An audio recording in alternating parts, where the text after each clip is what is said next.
Oh, what's going on? I'm Brian Noe. He's Jimmy Cook here on The Fan. Man, Dan Orlovsky breaking it down. I love how serious he is, Jimmy. It is broken. It's broken.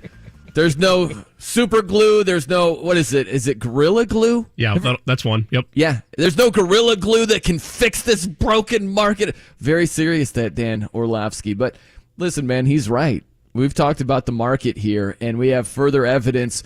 So yesterday, Jimmy, we had the deadline for players that received the franchise tag to work out a long-term extension with their team.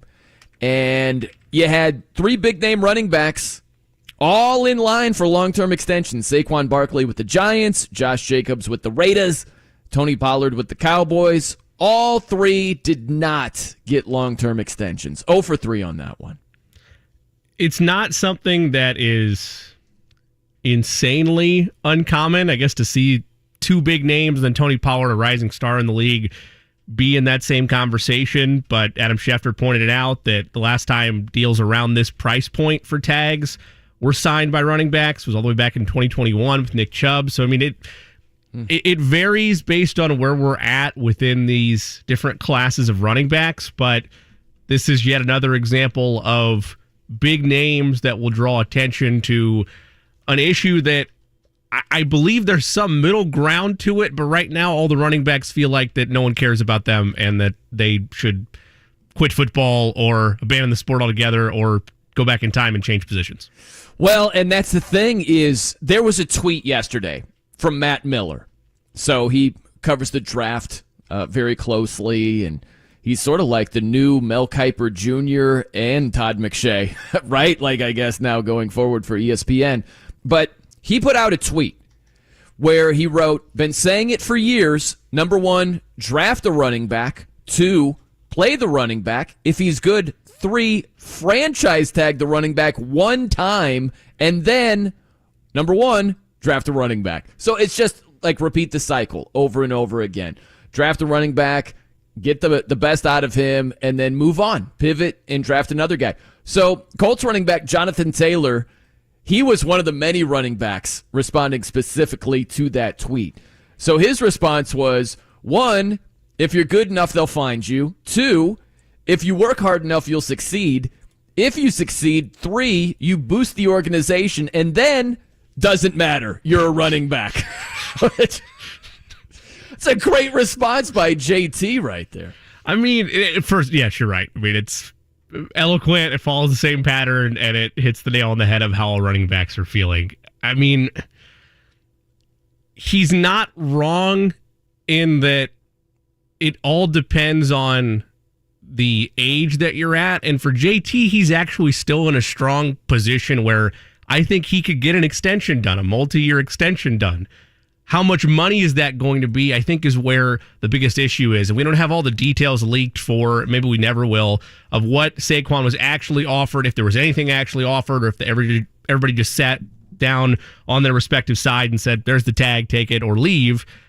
But for Jonathan Taylor, I think there's still a good chance he could get a multi-year extension, but what is fair value for him in his mind, and what does the league actually say his fair value is? We talked about it yesterday with John Glennon. If you're giving Jonathan Taylor $12.5 million a year for 3 years, that's Derrick Henry's average of annual evaluation there on his salary, that's probably stomachable. But if you want to go higher than that, you are going into the Alvin Kamara range or the Christian McCaffrey range, $15 or $16 million a year. And while we lectured yesterday on how those deals don't really make a lot of sense anymore in today's NFL, those are also two running backs that also catch the football. Mm-hmm. So I don't know where his lane's going to be. Like, is this going to be, the Colts going to offer him $12 million or match what Derrick Henry got, a comparable back to him, and he's not going to be happy with it because he wants to reset the market? Well, that's the thing, man, is when you're seeing yesterday was awful for Jonathan Taylor because he's one of these running backs who's the next guy up. And when Saquon doesn't get a long-term extension, Josh Jacobs, who led the league in rushing, had over 2,000 yards from scrimmage last year. He doesn't get an extension. Tony Pollard with the Cowboys. No Ezekiel Elliott over there.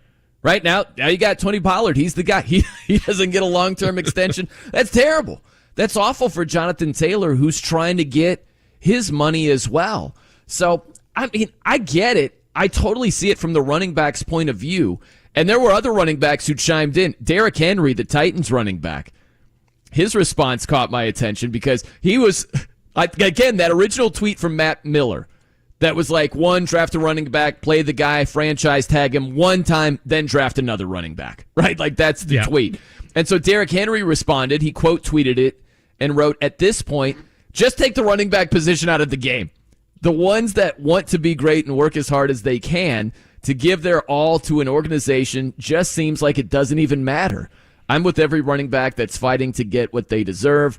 Austin Eckler, the Chargers running back, he also quote tweeted the same thing from Matt Miller.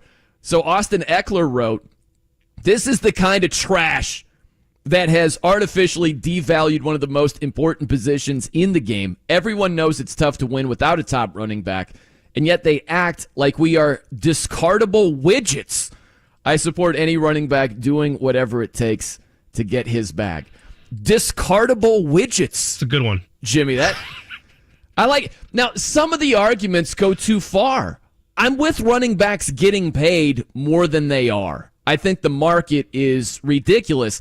The market doesn't mimic the value that a lot of these guys bring to their teams, right? Like, if you talk about Austin Eckler, he had 18 touchdowns last year. It led the entire NFL, right? Like, he had 107 catches. That's a big part of their offense. Mm-hmm. And he's not being paid accordingly. So I'm with them getting more money that matches up with their value. But to say it's tough to win without a top running back, that's a bad argument. That's not true. Yeah. You know what I mean? Like, don't make a bad argument. Just make a good argument because, like, you've got all this ammunition right in front of us. It's like, break it down percentage-wise. I was this percentage of the offense last season, and I'm making this much money. Like, I don't know, percentage of the salary cap. Break it down like that. But don't tell me it's tough to win without a top running back. Many teams win without a top running back. The stat we've highlighted again over the last couple of months is of the last 14 Super Bowl winners, the salary the leading rusher on that team was making, the running back in that case, was $2.5 million or less. Teams are finding ways to be efficient at that position and still be able to win big games. And it's not to say that running backs and the ability to run the ball in January and run the ball in cold weather, like, doesn't say it doesn't matter anymore, but the days of it being the sole way to win and the only way to win by paying massive amounts of money to solidify a top back just isn't here anymore. I mean, you see so often, and I know some people don't like to talk about this because no one cares about fantasy teams, but just broad strokes on this.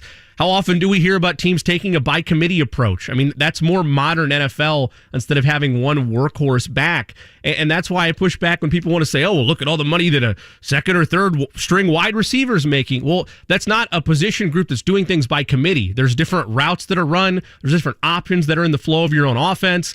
There's different situations where you want to utilize those wide receivers. And for running backs, I'm not to say it's all the same. Like, there's obviously different schematics involved for how you want to attack in the backfield, but you see third down backs or you see short yardage backs, and you have teams very so often do it by committee that's also less financially taxing on them. And in terms of the difference that's made, as long as they're still good players, which most backs in the NFL range from good to your greats. Obviously, you have some poor ones like any position group, but if they're good enough by committee, you'll still get the results you want. Well, and there was sort of along those same lines. There was a tweet from Christian McCaffrey, the 49ers running back. I'm curious what you think about this. He wrote, as far as Saquon and Josh Jacobs and Tony Pollard not getting long-term extensions, he wrote, "This is criminal. 3 of the best players in the entire league, regardless of position." Now, he's right. These are 3 of the best players in the entire league, regardless of position.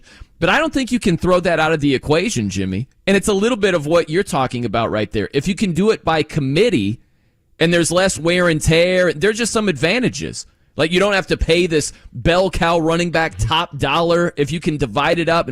Right? So if you're talking about 3 of the best players in the league, regardless of position, yeah, that's true. But if you have to prioritize other positions that teams have deemed more important, quarterback, corner, edge rusher, left tackle. You go down the list.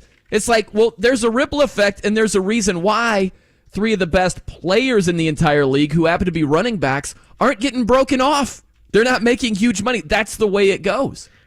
The other thing is that for Jonathan Taylor, again, I've outlined it, and you've discussed it as well, with where the team is from a salary cap standpoint, there's no reason that he should fall victim to the same things that plagued Saquon Barkley and Josh Jacobs, assuming, again, he does not overprice himself or his agent doesn't overprice himself. For instance, I'm sorry, I'm not going to spend $17, $18 million a year on a back just to reset the market. Now, if Jonathan Taylor has if it's clear as day that Jonathan Taylor is the only reason this Colts offense functions this year, which again would be very damning towards Anthony Richardson and where the growth would be, that's a scenario where the growth didn't go the way you wanted to in the rookie year to say that Jonathan Taylor is the only reason the offense flows. If that's it, and he has a career year, another year like he had in 2021 where he leads the league in almost every category, okay, maybe there's some more leverage there. Regrettably, the Colts are probably going to tag him, but he's proven himself that he's worthy of a big contract.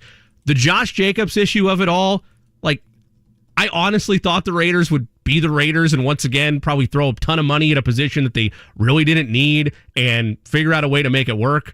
In this instance, they couldn't Raider because they already Raidered in different positions where they Raidered, which is to say they're paying Jimmy Garoppolo, or he's getting a cap hit of $23 million. Devontae Adams making $14 million. Max Crosby, $12 million. Probably the only player from that list that confidently deserves that. And Josh Jacobs is getting $10 million on a tag because they're paying Hunter Renfrow $13 million. They don't have the money to go splurge on their back, so they instead say, hey, here's the tag. Welcome back to the Las Vegas Raiders. They're not in a team where they can splurge. If the Raiders would have been able to do that, I'm sure they would have, because Jacobs is about Jonathan Taylor's age, and he's a good back. They're a bad example in any running back argument because their team is so mismanaged, they didn't have the money to overspend on a position like that. Well, and that's where we come back to two completely different perspectives. And I understand that these running backs are only looking at the situation from their perspective. Right. They're looking at it, how it affects them. But if you look at it from the team's perspective, if the team doesn't have to overspend for a running back, it would make no sense to do so. Do you go to the car dealership and say, hey, this Nissan Altima that's $35,000, I'd rather pay $100,000. No team is going to just, out of the goodness of their heart, reset the market and give a running back way more than they need to. That's just the reality of the situation. And I would liken it to job cuts. If you've ever been caught up in a work reduction or you've been fired because of that, you only look at it from your point of view. I've been caught up in that. It happened way back in 2009. I was in Fresno, California, Jimmy. I was in Fresno. I go to work like any other day, and I saw two of my friends there, and their eyes were as big as golf balls when I walked in. And I walked over. I was like, what's up? And they go, the samurai sword is bloody. And I was like, what does that mean? And they were just letting people go. They were chopping heads. And I'm like, well, I might be one of them. Sure enough, I was. I walked into work, and I threw a couple of things in a box, and I walked out, and that's the last time I was there in that building. And it was on Inauguration Day. I'll never forget. It was when Barack Obama was inaugurated, and they did it on that day because obviously they didn't want a whole lot of headlines and attention. And so I looked at it just from my perspective for a long time. Like, man, that was dirty. And to do it on that day was even dirtier. I'm only looking at it from my point of view. If I look at it from the employer's point of view, like reducing cost might have made the most sense. To release the news that day definitely made a lot of sense. So I think you get caught up in these things and only look at it from your point of view. I understand every gripe from all of these running backs, and I largely side with them. They should be getting more money than they're getting. They shouldn't be getting quarterback money or like defensive end money, but they should be getting more than they're getting. But the disconnect is they're just looking at it from their perspective instead of the team's perspective. Or like Eckler, we had sound of him yesterday. It was more of like a 95-5 split. Like it's 95% looking at it from his perspective, and then there's 5% of, yeah, I get it from what the teams are doing, but more so about me, right? Like you're just looking at it from how it affects you instead of how it relates to the team. You're caught up in what's the best for your situation instead of what's the best for the overall business. And with Eckler, he's one of those examples where he does it on both ends of the offense, right? He's able to be a reliable tailback, but also is a great pass catcher. And at the time when he signed his deal, again, I know the market was a little bit different, but yeah, you look at it now and $6 million a year for a dual threat running back, and it's the 13th, 14th, or 15th highest running back paid in the league. Yeah, that's a little head scratching and frustrating for a guy like him. But when you go up from there, the tag that Saquon Barkley signed was $10 million and change for this season, and that Josh Jacobs is on, that Tony Pollard is on, or I guess pen hasn't been put to paper, but what they're going to have to sign if they want to play is that tag of about $10 million. For a guy like Jonathan Taylor, cap increases every year. Let's say, for the sake of argument, it's $12 million next year on the tag. If we get to that point for Jonathan Taylor, $12 million flat. Derrick Henry, who at the time, again, I felt like that it was a very rich contract that the Titans had doled out for him, and I don't know that I would have done it myself, but hey, he's your best player. You do what you got to do. He's 29 years old. He's a free agent next year. $12.5 million is his salary this year. And that is, again, a closer running back to Jonathan Taylor. He's not in the same class in terms of what he does, like full-scale offense. Not that he's not a great running back, but he doesn't impact the game the same way that Alvin Kamara or Christian McCaffrey does. What is Jonathan Taylor going to want? What did Saquon Barkley want? Because from where the market is right now, whether the market's right or wrong, I agree with you. It falls quickly, right? Like you have those top names, and then all of a sudden you're into kickers and punters like salary. Like I get it. It falls quickly. So maybe there needs to be an increase in the middle. But for the top end guys, what does Jonathan Taylor want? Because if it's $15 million, or if Saquon Barkley wanted $15 million, you don't do what Alvin Kamara does. Why am I paying you that? Well, there are reports that Saquon wanted in the neighborhood of $22 million guaranteed over the next 2 years, which is not outlandish. Guaranteed I can get around with, but what I want to know, which we don't know yet, is what did he want per year? Like guaranteed, that doesn't bother me as much as it does what am I paying against the cap every season? Well, the guaranteed part comes from he wanted as much money as what the franchise tag would be, the value of that. He wanted that to be guaranteed. This is reportedly. Sure. Right? Like, so if he's going to get tagged this year, it's right at $10 million. It increase a little bit next year. So he wanted $22 million guaranteed over the next 2 years. To your point, where it went from there, I don't know. Yeah. Right, but he wanted that in stone. And the Giants said, yeah, we're good. We're good on that. And, man, it's like, here's the thing, Jimmy, is what's working against the running backs. You're a big metalhead. You would know this Lamb of God song, right? Mm-hmm. There's a Lamb of God song. The only Lamb of God I know is the one that's followed by "You take away the sins of the world." There, Brian, to go back to our Catholic roots. But please continue. Go ahead. That is good Catholic humor, thank you. right I know there. it is. I know it is. It's very niche. There you go. Go ahead. Nicely played. But there's a Lamb of God song where they yell and hauntingly just say at times, "It's only getting worse." And that's how I feel the running back market is. Because you think about the rookie salary cap that began in 2011. That was the Cam Newton draft. We've had the rookie salary cap in place, or it's not salary cap. It's a slotted, right? Like there's another word for it. It's just a allotment. No, there's something else, but it basically is a rookie cap, but it's named something else.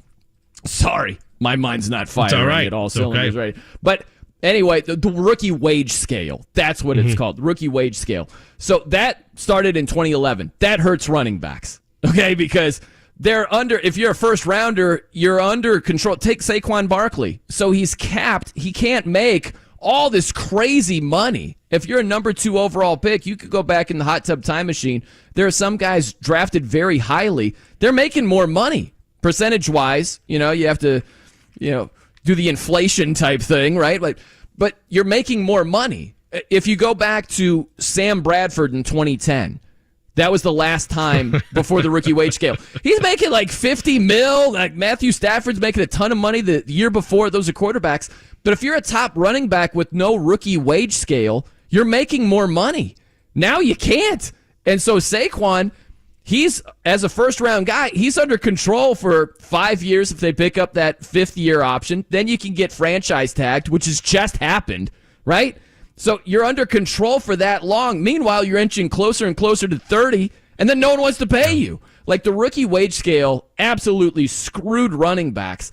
Then you also have Ezekiel Elliott. He signed a 6-year, $90 million contract extension. Dallas did not make out like bandits on that deal. That hurts the running back market. And there's also Le'Veon Bell. We talked about this, Jimmy. He sat out the entire 2018 season. Then he came back, played for the Jets. He started 19 games over the next 2 years after he sat out an entire season. Then he was a journeyman. He was with the Chiefs, Ravens, Tampa, and adios muchachos out of the league. So that's the thing. If it had landed differently, if Ezekiel Elliott just crushed it, and Dallas was like, man, we had a bargain on this 6-year, $90 million deal, that helps the market. If Le'Veon sat out all of 2018 and Pittsburgh went like 4-12 at the time, you know what I mean? And then all of a sudden Le'Veon came back and he's the rushing champion. He's just crushing it. That helps the running back market. But each of those instances, the rookie wage scale, Zeke, Le'Veon, it hurts the running back market, and it's only getting worse. It's not getting better anytime soon. I mean, the only resolution you could think of is to modify in some capacity the next CBA, the rookie wage scale, to a point that maybe it's positionally evaluated instead of just being a broad strokes policy. But then what I would worry would happen is how the league would respond if they still have this same evaluation on running backs is, okay, well then those terms are based, if I'm not mistaken, on where you're selected in the draft, and you already don't see first-round running backs selected anyway. Maybe then you see them fall further in drafts, and then they're right back to square one. So then your other thought is, okay, well, maybe we're modifying the way the tag works, or perhaps we're modifying the structure of salaries. But at the end of the day, for running backs, it's just like, and it's hard because there's so many positions in football. What I want to say is it's just like the old way of playing center in basketball. It's no longer reflected as this dominant must-have position anymore. Yeah. The salaries don't equate to football, though, because you only have so many players to play, and the NBA is sometimes operating with monopoly money because of the fact that their rosters are significantly smaller. But the point remains that as the league changes, and this isn't just like overnight, this has happened over the last 5 to 10 years, where okay, you bring up the Ezekiel Elliott payment thing. The biggest fear for any position, but particularly running back, narrative or not, whether it was a narrative or not, this is what happened to Ezekiel Elliott. And you can say if it's causation or correlation, but it's what happened, and that's what the owners now look at, are deals like this where you pay the running back big money because he's a game changer, and then regression happens. And that's the biggest fear with that position is, why would I take a big swing on a position group that, yes, it matters, but with the flow of my offense, if I have my quarterback locked up and I have my receivers locked up, why would I then go ahead and splurge on a running back when that's not what makes my offense stir? And that's, with so many of these examples, the boat that running backs are in. The Steelers didn't need to pay Le'Veon Bell in 2018 because whether the NFL pundits believed it or not, the Steelers believed internally they were still a Super Bowl contending team. They still had Ben Roethlisberger just before he really hit a cliff and fell off, and they still had a high-level offense with Antonio Brown out there. Like that was who the Steelers were. They didn't see the point in paying Le'Veon Bell. The Giants, I mean, Daniel Jones' contract still is head-scratching to me, but they paid their money elsewhere. They're not going to spend on Saquon. And with Josh Jacobs, it's the same thing. And for Tony Pollard, I'm sorry, the guy that preceded you burnt the Cowboys. They're not going to be like, let's try this again and see if it works out. The only good thing for Taylor is he doesn't have that bad blood internally with the franchise, and he's younger. But it all comes back to how much money he actually wants. Well, the Le'Veon Bell, that's the other layer, is he was such a good pass-catching running back. and they still didn't break him off when they had a squad back at the time. And that's the last thing I'll say for right now is that's what doesn't make sense. Some people might not see it the same way, but the way I see it, it doesn't make sense for a team like the Giants to draft Saquon Barkley number 2 overall if they're not going to extend him. I know he's been banged up. You know, he's had 2 seasons where he had a lot of injuries, but he was back to his peak form last season. He's had 2 really good seasons, like his rookie year and last season. And so if you're going to draft him number 2 overall and not extend him, to me it's like buying this high-end sports car and then just like never changing the oil, never washing it. Like, why would you invest that much money and then not take care of it? So it's not like Saquon has been a bust. He's been far from a bust. And so you draft him number 2 overall, and then you don't extend him. Like it doesn't make sense. Either don't draft him number 2 and don't extend him. I get that. It's just like, this is a running back for now. We're going to go do the same thing in 2-3 years from now. Okay, fine. That makes sense. But if you go premium pick and then don't extend it, that doesn't add up to me at all. Well, and I think that's another element that's working against running backs, which is if you get injured in the way Saquon did, that spooks the front office further, fair or not. Like you do. Running backs are up against it to a point where you have to play efficient, you have to play valuable, you have to play, in a sense, near perfect health, and then sometimes it's still not enough, depending on the trajectory of the franchise. Yeah. All right, we got a lot to do here, Jimbo. We've got Jesse Rogers around the corner. He covers the Cubs and the White Sox. We got the trade deadline around the corner. I had to laugh as a Cubs hater. I saw a stat this morning, Jimmy, the Washington Nationals, 4 straight wins against the Cubs. Not good when the Natties are just smacking you around, but I want to go to that with the trade deadline. These teams have been very disappointing. Who are they maybe getting rid of? And then think about this also, Jimmy. I want to get this from Jesse Rogers. Think about Shohei Ohtani. The Angels don't want to trade him to their crosstown rivals, the Dodgers. Imagine if Ohtani were with the Cubs and they could get the best deal from the White Sox or vice versa. Would they be willing to make that deal? Because there's a conversation to be had right there. We'll talk to Jesse Rogers, see what he thinks right around the corner. I'm Brian Noe. He's Jimmy Cook. It's 93.5 and 107.5 The Fan.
The Fan. I'm Brian Noe. He's Jimmy Cook here on The Fan. I want to welcome in Jesse Rogers. He covers the White Sox and the Cubs for ESPN. I want to start on a happy note, Jesse, but when we're talking White Sox and Cubs, I just saw a stat this morning where the Nationals have won 4 straight against the Cubs. And I'm like, man, that really hits home. That hits home. They've won 4 straight. Who has been the more disappointing team between the White Sox and Cubs this season? I mean, I guess you could say it's close, but I'd still say it's the White Sox. I mean, this is a team that's 15 games under 500 in a worse division than the NL Central. I mean, the NL Central wasn't great to start the season, but certainly Milwaukee and Cincinnati have proven to be better than anything in the AL Central right now. And the White Sox to be that far out of first place, that far below 500, is just kind of shocking with a team that's supposed to be finishing off the rebuild and being competitive and all these things. So, yeah, it's the White Sox definitely. The Cubs were never going to be a World Series contender. I think they were an 80-win team to go back to March and look at the squad on paper, and they're slightly underachieving. I actually think, let's say they don't make any trades, they could probably still end up being an 80-win team. Now, when they sell some players, that's a different story. So they're not that far from what I thought they'd be and what Vegas thought they'd be, while the White Sox are a complete and utter disappointment. So I would put them above the Cubs. Jesse, you mentioned that rebuild that the White Sox have been on. I remember being back in Chicago in 2018, and a lot of the local coverage when that rebuild was still churning along was, in a couple years, the White Sox are going to be really good. They feel like that they're going to take these leaps and be a real contender. And season after season, they haven't really hit those expectations the way they wanted to, and it's at its lowest point right now. I know we don't have time to go into all of that because there's much more nuance to it than just one thing, but why haven't they been able to take those steps year after year with this particular core?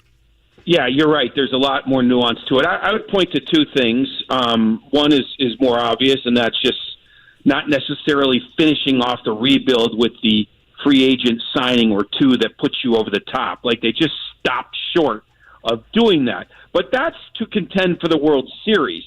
Just to contend in the division is a whole other story.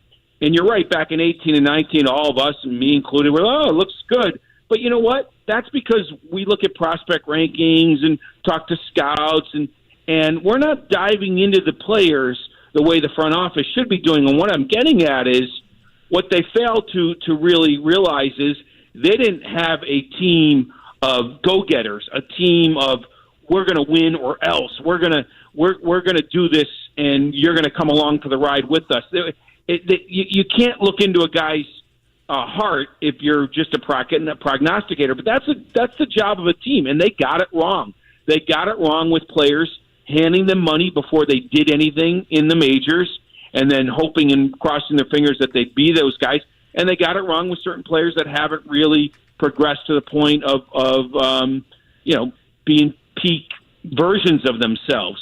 So I think there's some things there that are sort of hard to define back in 18 or 19, but as you look back at it, you realize, okay, you know what? This guy is injury prone. This guy doesn't have a motor. This guy doesn't have this. This guy, they're just short on some things that maybe you couldn't see early on, but it's the job of a team to see it. And when you rebuild, you're betting on all this stuff. You're gambling on all of it. And when it doesn't work out, it should probably cost you your job. And for some reason, it hasn't with Rick Hahn or Kenny Williams just yet. So, yeah, like I said, it's more nuanced. It is a deeper conversation. But the bottom line is they invested in the wrong players. That's the bottom line. Why they're the wrong players, we could go on and on about it, but I highlighted a few of those things. He's Jesse Rogers, covers the White Sox and the Cubs for ESPN, joining us here on The Fan.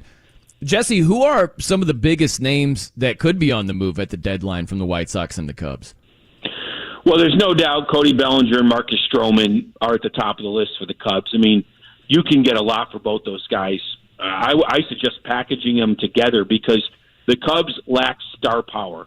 And on their major league team or in their farm system, they need star power. And how do you get it? Well, maybe you could trade for the next stud player if you package them both. Left-handed slug is incredibly valuable at the deadline. Starting pitching is as well. I think, the Yankees should go after both those guys. I mean, the Yankees should back up the truck for Cody Bellinger. They've been on a search for left-handed power for 3 or 4 years, and they need a starter as well. I mean, but I don't even know if they have enough to give the Cubs to get those guys. But, yeah, those two are at the top of the list. I think Mark Leiter Jr., there's a couple relievers in there that will be gone as well. On the White Sox, it really is about Lucas Giolito, whose contract is up, Kendall Graveman, Lance Lynn as well. He's pitching himself into being traded. Those are the biggest names. If Liam Hendricks is healthy, you could see him on the move. But I think Giolito and Lynn are at the top of the list, along with Kendall Graveman. I don't know maybe you throw in Gavin Sheets. Tim Anderson is the big question mark with the White Sox. Can they move him? He's having a horrendous year, just a terrible year. But from what I've been told, a team interested in him would probably move him to second base, take some pressure out of him. I'm not sure there's many contenders that need a starting shortstop anyway, and he's played terribly at that position. So if you move him, he's probably going to second base. I don't know, the Mariners have terrible production at second base, and maybe a change of scenery for half a season or 2 months would do Tim Anderson well. So I'm not sure what the market is for him, but there might be a few teams interested at second. But certainly Lucas Giolito will be at the top of the list for the White Sox guys. You blink twice, and it's crazy that Tim Anderson's already 30. I mean, we go back to where that core was for the White Sox and the development back in 2018 and 2019. And as you highlighted there, Jesse Rogers, ESPN, nice enough to take some time with us. This has been a horrific year for him.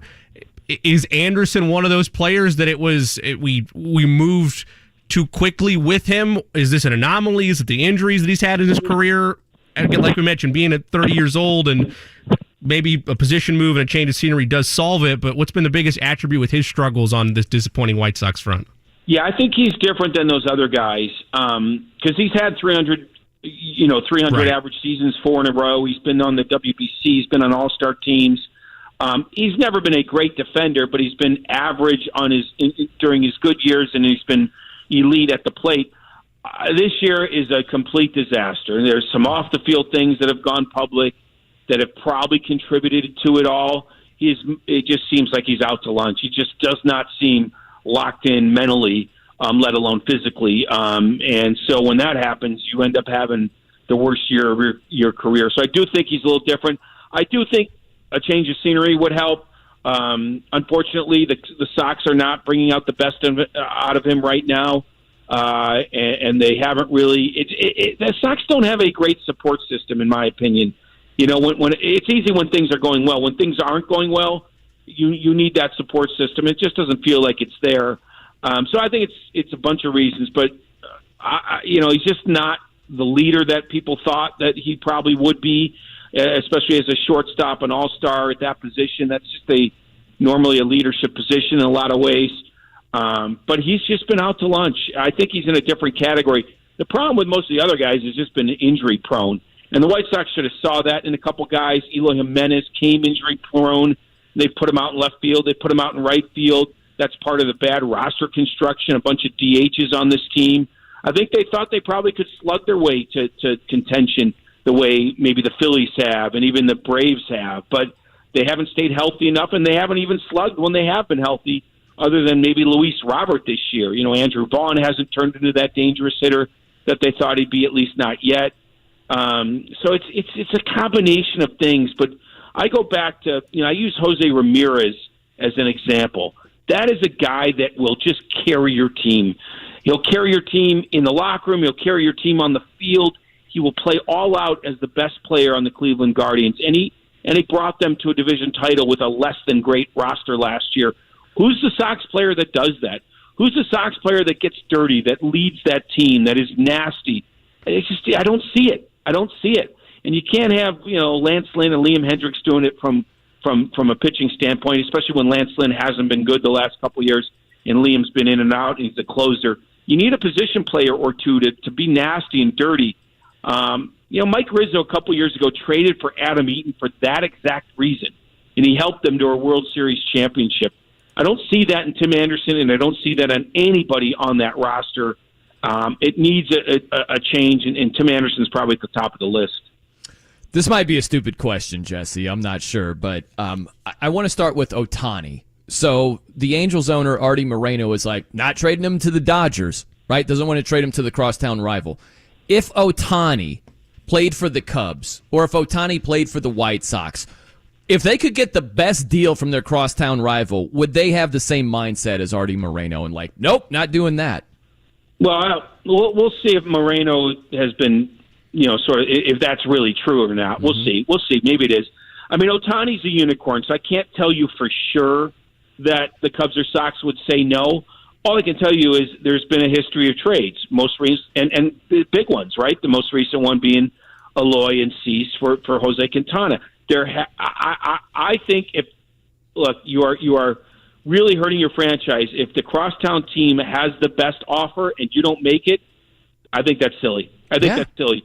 But I can see ownership saying something like that. But that's where a strong GM has to come in and convince his owner. Look, the Dodgers are paying more than any other team. Theo Epstein used to talk about a crosstown tax. When you do a deal crosstown, sometimes you have to pay a tax, an extra player or two, because it is that rival team in your town. So if the Dodgers are willing to pay that tax, I think the Angels would be stupid to say no to the best deal and take something less. Now, maybe again, Ohtani is such a lightning rod for attention, and you're going to get hammered by trading him no matter who you trade him to, and especially if it's the Dodgers. I get all that, and maybe that would prevent the Cubs or Sox from doing business. But I think if it's the best deal, it's the best deal, and you take it. So, but that's where owners can be emotional about things.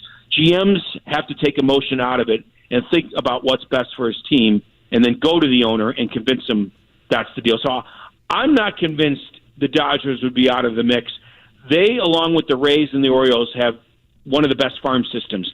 And if they offer a 6-for-1 or even a 5-for-1 that's better than any other team, I would not discount the Angels from taking that deal. But it will be up to Perry Manias and the GM to go convince his owner of it. Yeah. Jesse Rogers, great stuff, bud. Good talking some baseball with you, and hope to do it sometime soon, man. Yeah, trade deadline should be interesting. We'll talk soon. Thanks, care. Jesse. Thank you. There he is, Jesse Rogers.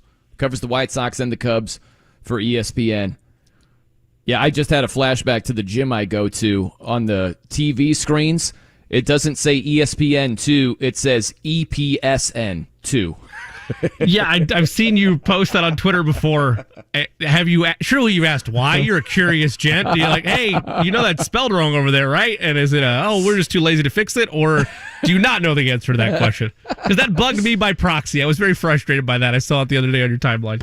I'm going to leave it the way it is. I get a laugh every time I go there. I just looked up and I'm like, why does that look wrong? Why? Oh, because it's EPSN is how they have it written out right there. Huge sports fans at that gym right there. Yeah, listen, we got to compare notes coming up next here. Some of the things that Jesse brought up, and the Ohtani thing I think is really interesting. If you bring it to your team, or you bring it to a market that has a true crosstown rival, are you saying no way, no how if that's the best deal? I'm with Jesse on that one. I'm curious what you think about it, Jimmy. You're a Yankees guy. What if the Yankees and Mets were involved in a similar situation? We'll get into that. I'm Brian Noe. He's Jimmy Cook. It's 93.5 and 107.5 The Fan.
The Fan.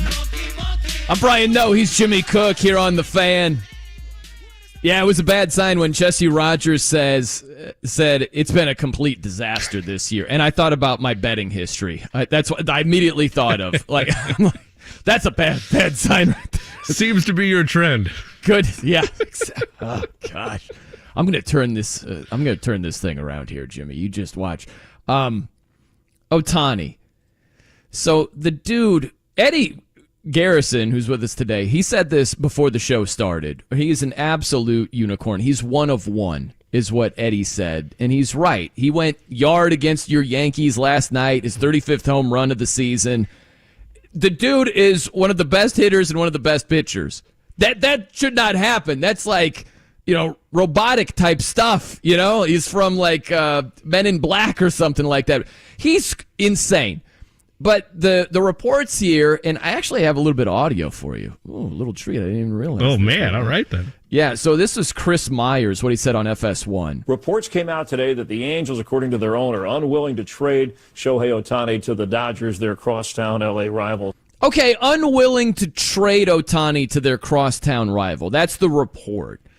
And so if you bring this to a Cubs-White Sox thing, let's make it a little bit more regional here to Indianapolis, right? You might not care about the Angels or Dodgers at all.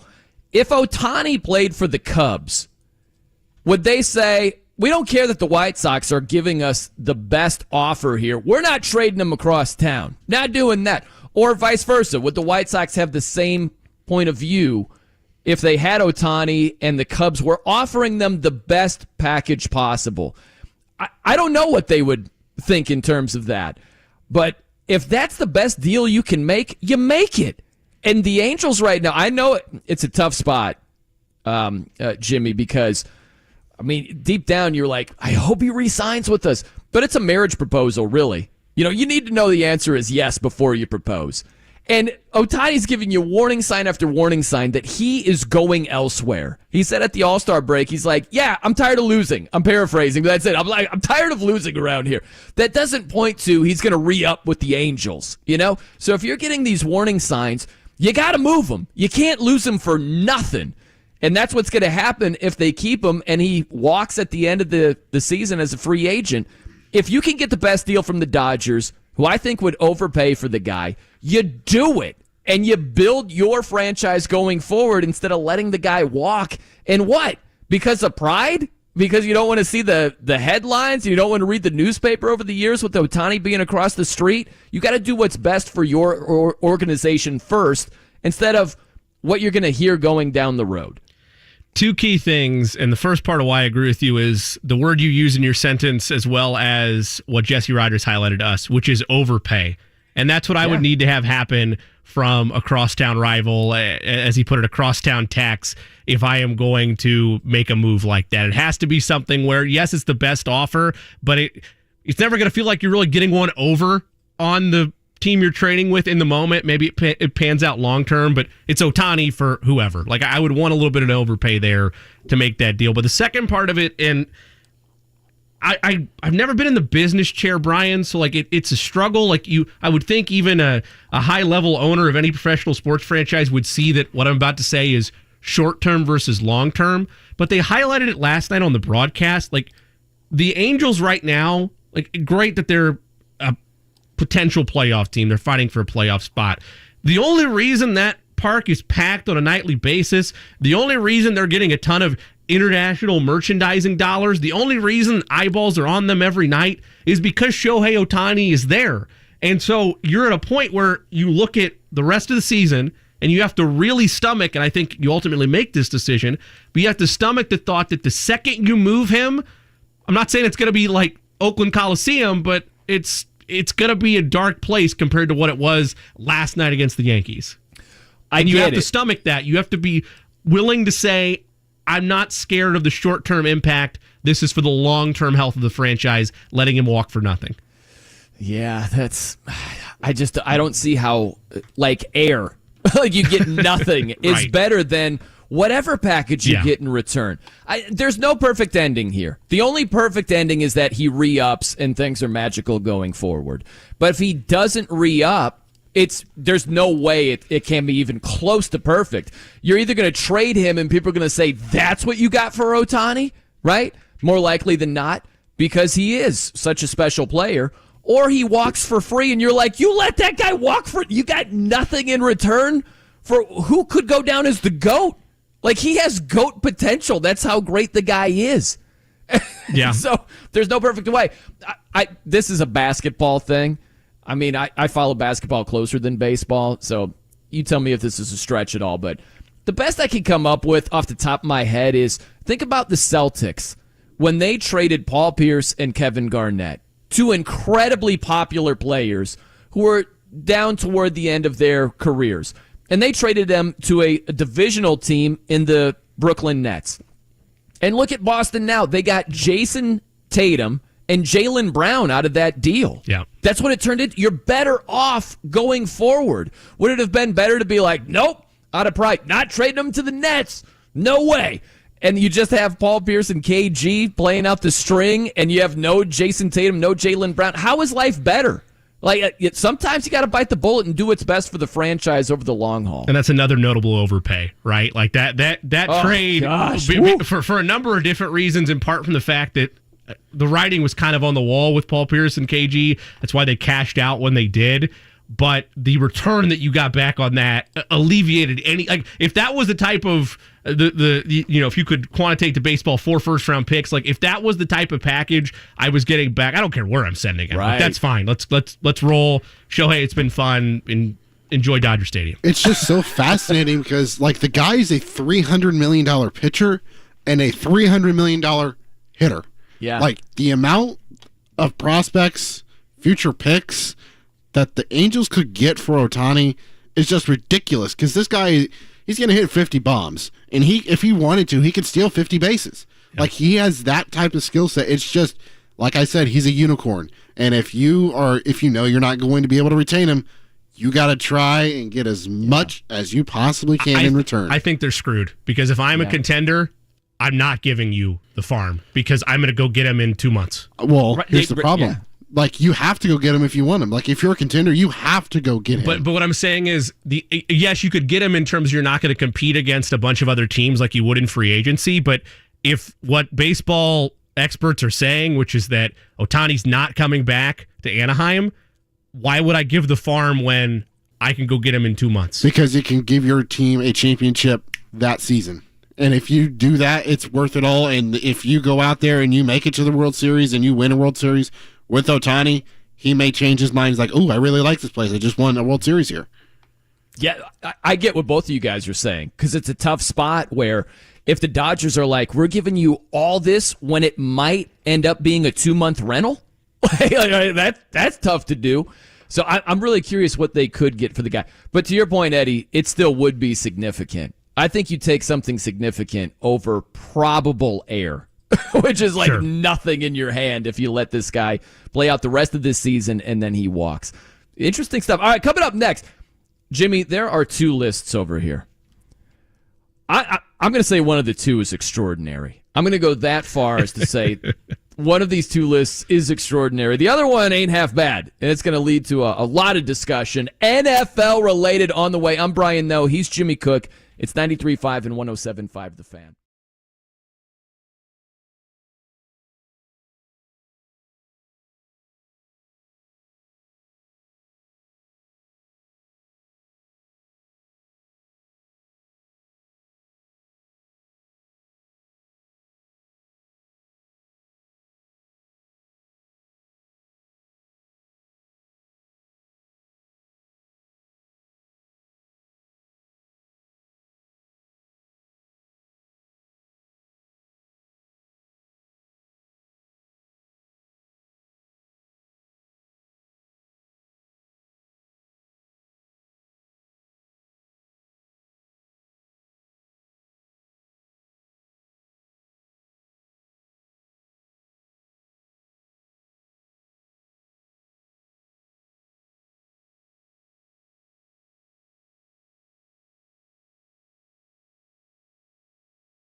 7-5, The Fan. I'm Brian Noe. He's Jimmy Cook here on The Fan.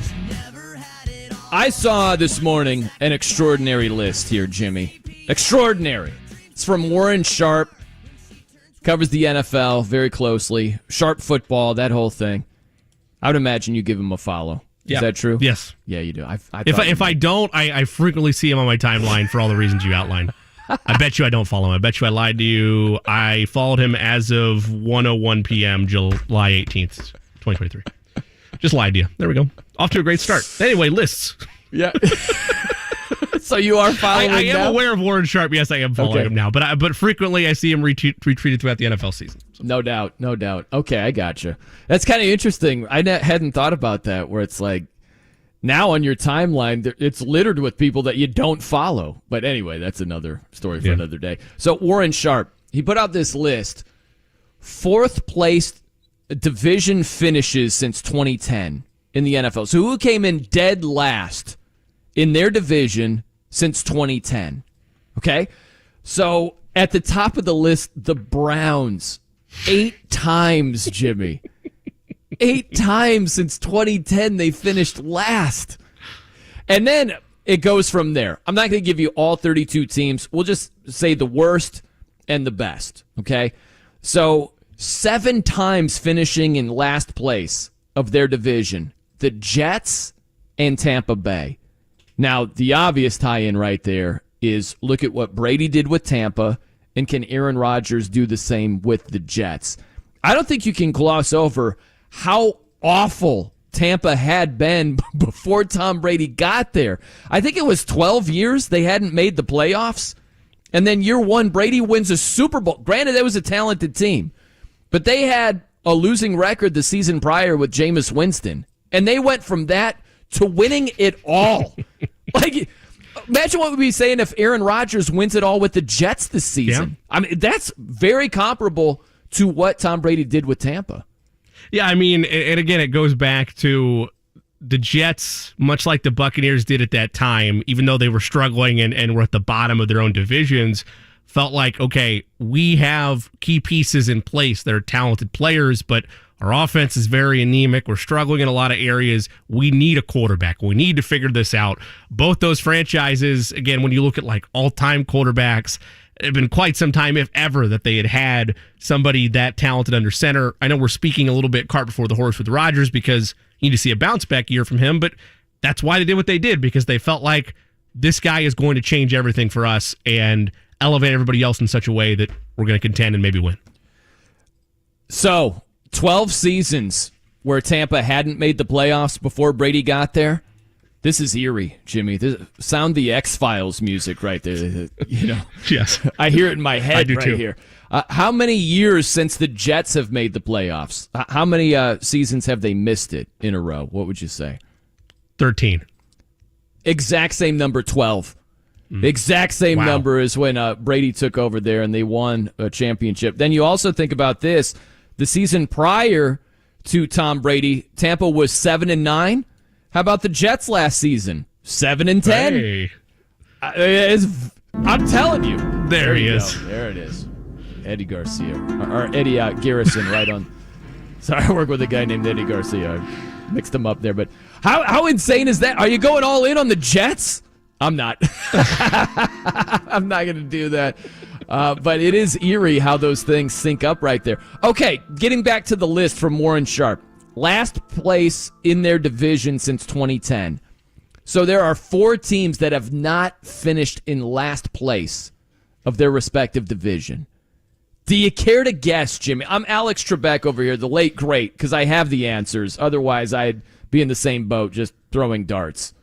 Regrettably, because I don't want to kill the segment, since you gave me a hard time for not following Warren Sharp. I've seen the list, so I'm like this. But Eddie is not, Eddie, so Eddie gets to you play. Have not. All right, Eddie, you got 4. So I want 4 guesses.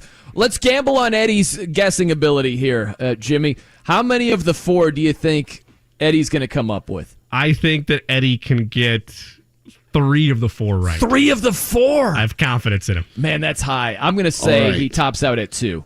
tops out at 2. So fourth place division since 2010, and these are teams that have not come in dead last in their division. All right, That's right. Considering that this team hasn't had a losing season underneath this head coach, my first guess will be the Pittsburgh Steelers. That is correct. That is correct. You're off to a flying start here, Eddie. And since we're doing 2010 to now, that would have to loop in the New England Patriots because of Tom Brady.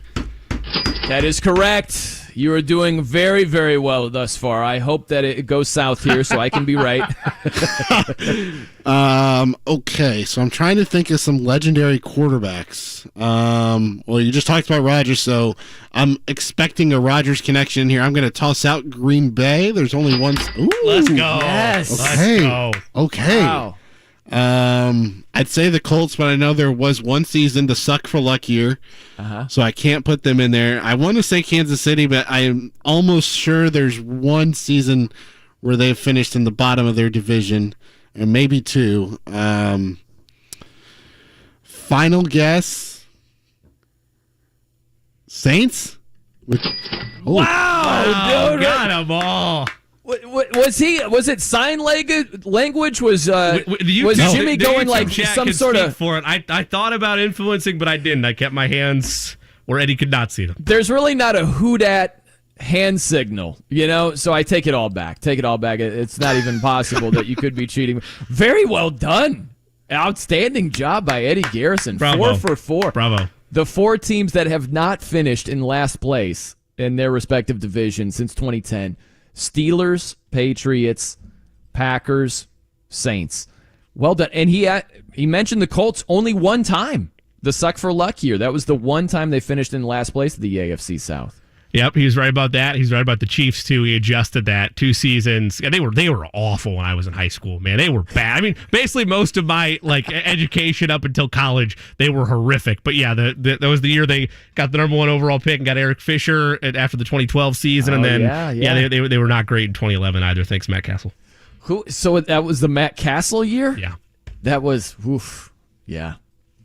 I love when everybody brings up Matt Castle. This is going to sound like me too. A hater it's thing a to say. Great time. When they bring up Matt Castle the year with the Patriots, because I hear this all the time, like to take credit away from the GOAT Tom Brady, where it's like, oh, well, Matt Castle, they won 11 games. Like, you got to read the fine print. They were undefeated the season prior. And so winning 11 games with Matt Castle, that's good. Don't get me wrong, that's good. They were -5 wins from year to year. You got to take that into account. It's important. Right? It's very important. Yeah, like take any of these other teams. If, I don't know, the Eagles. Eagles had a great season. They were 14-3. Imagine if they're 9-8. Would we just be like, whatever, they're 9-8, still strong season? No. They probably wouldn't even be a playoff team. Well, maybe in the NFC they would be. I don't know. Okay, so a little bit more on this list here. The last thing I'll mention, the teams that have been in last place in their division only one time since 2010: Colts, Cowboys, Seahawks, and Ravens. That's what's crazy to me about the Cowboys. They get clowned all the time because they haven't had Super Bowl success since that 1995 season. But they've had a lot of good years. They haven't been good when it counts the most in the playoffs. But they have actually won a Super Bowl like a year prior to the San Francisco 49ers. We talked about this a little while ago, Jimmy.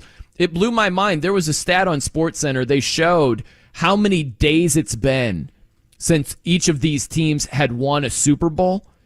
And the Cowboys, it was a lot of days since 1995, but it was the number was less than the Niners. And I'm like, wait, what? And I'm like, oh, yeah, the Niners won in 94. That was the last time. And the Cowboys, the 95 season was the last time. It's just interesting to me. We clown the Cowboys all day long. We don't clown the Niners the same way. It's been longer since they've won a Super Bowl. Well, so I think there's 2 reasons for that. One, and it's the blessing and the curse of if you're a fan of a big market team, which is that the Cowboys are force-fed towards everybody 24/7. Almost everything they do is either gospel or newsworthy, from an incomplete pass in practice to Jerry Jones, getting sub sandwiches for the team. Like it's going to make headlines regardless of what it is. But the reason I think they're clowning more than anything, right or wrong, the Niners have been to a conference championship game in more recent memory than most Cowboys fans can point to. Mm-hmm. And even though they've been around, they've hung around there. Like Eddie mentioned how the Steelers are, a franchise with Mike Tomlin where it feels like they're always around the conversation. They've had success in the playoffs, post 2000. The Cowboys haven't been to a conference championship game since I was born. Like it's hard to not look at a team that is America's team and not rag on them any chance you get when there's been no significant. I don't even mean a Super Bowl. I mean make a conference championship game and then bring back out America's team. That's all I'm saying.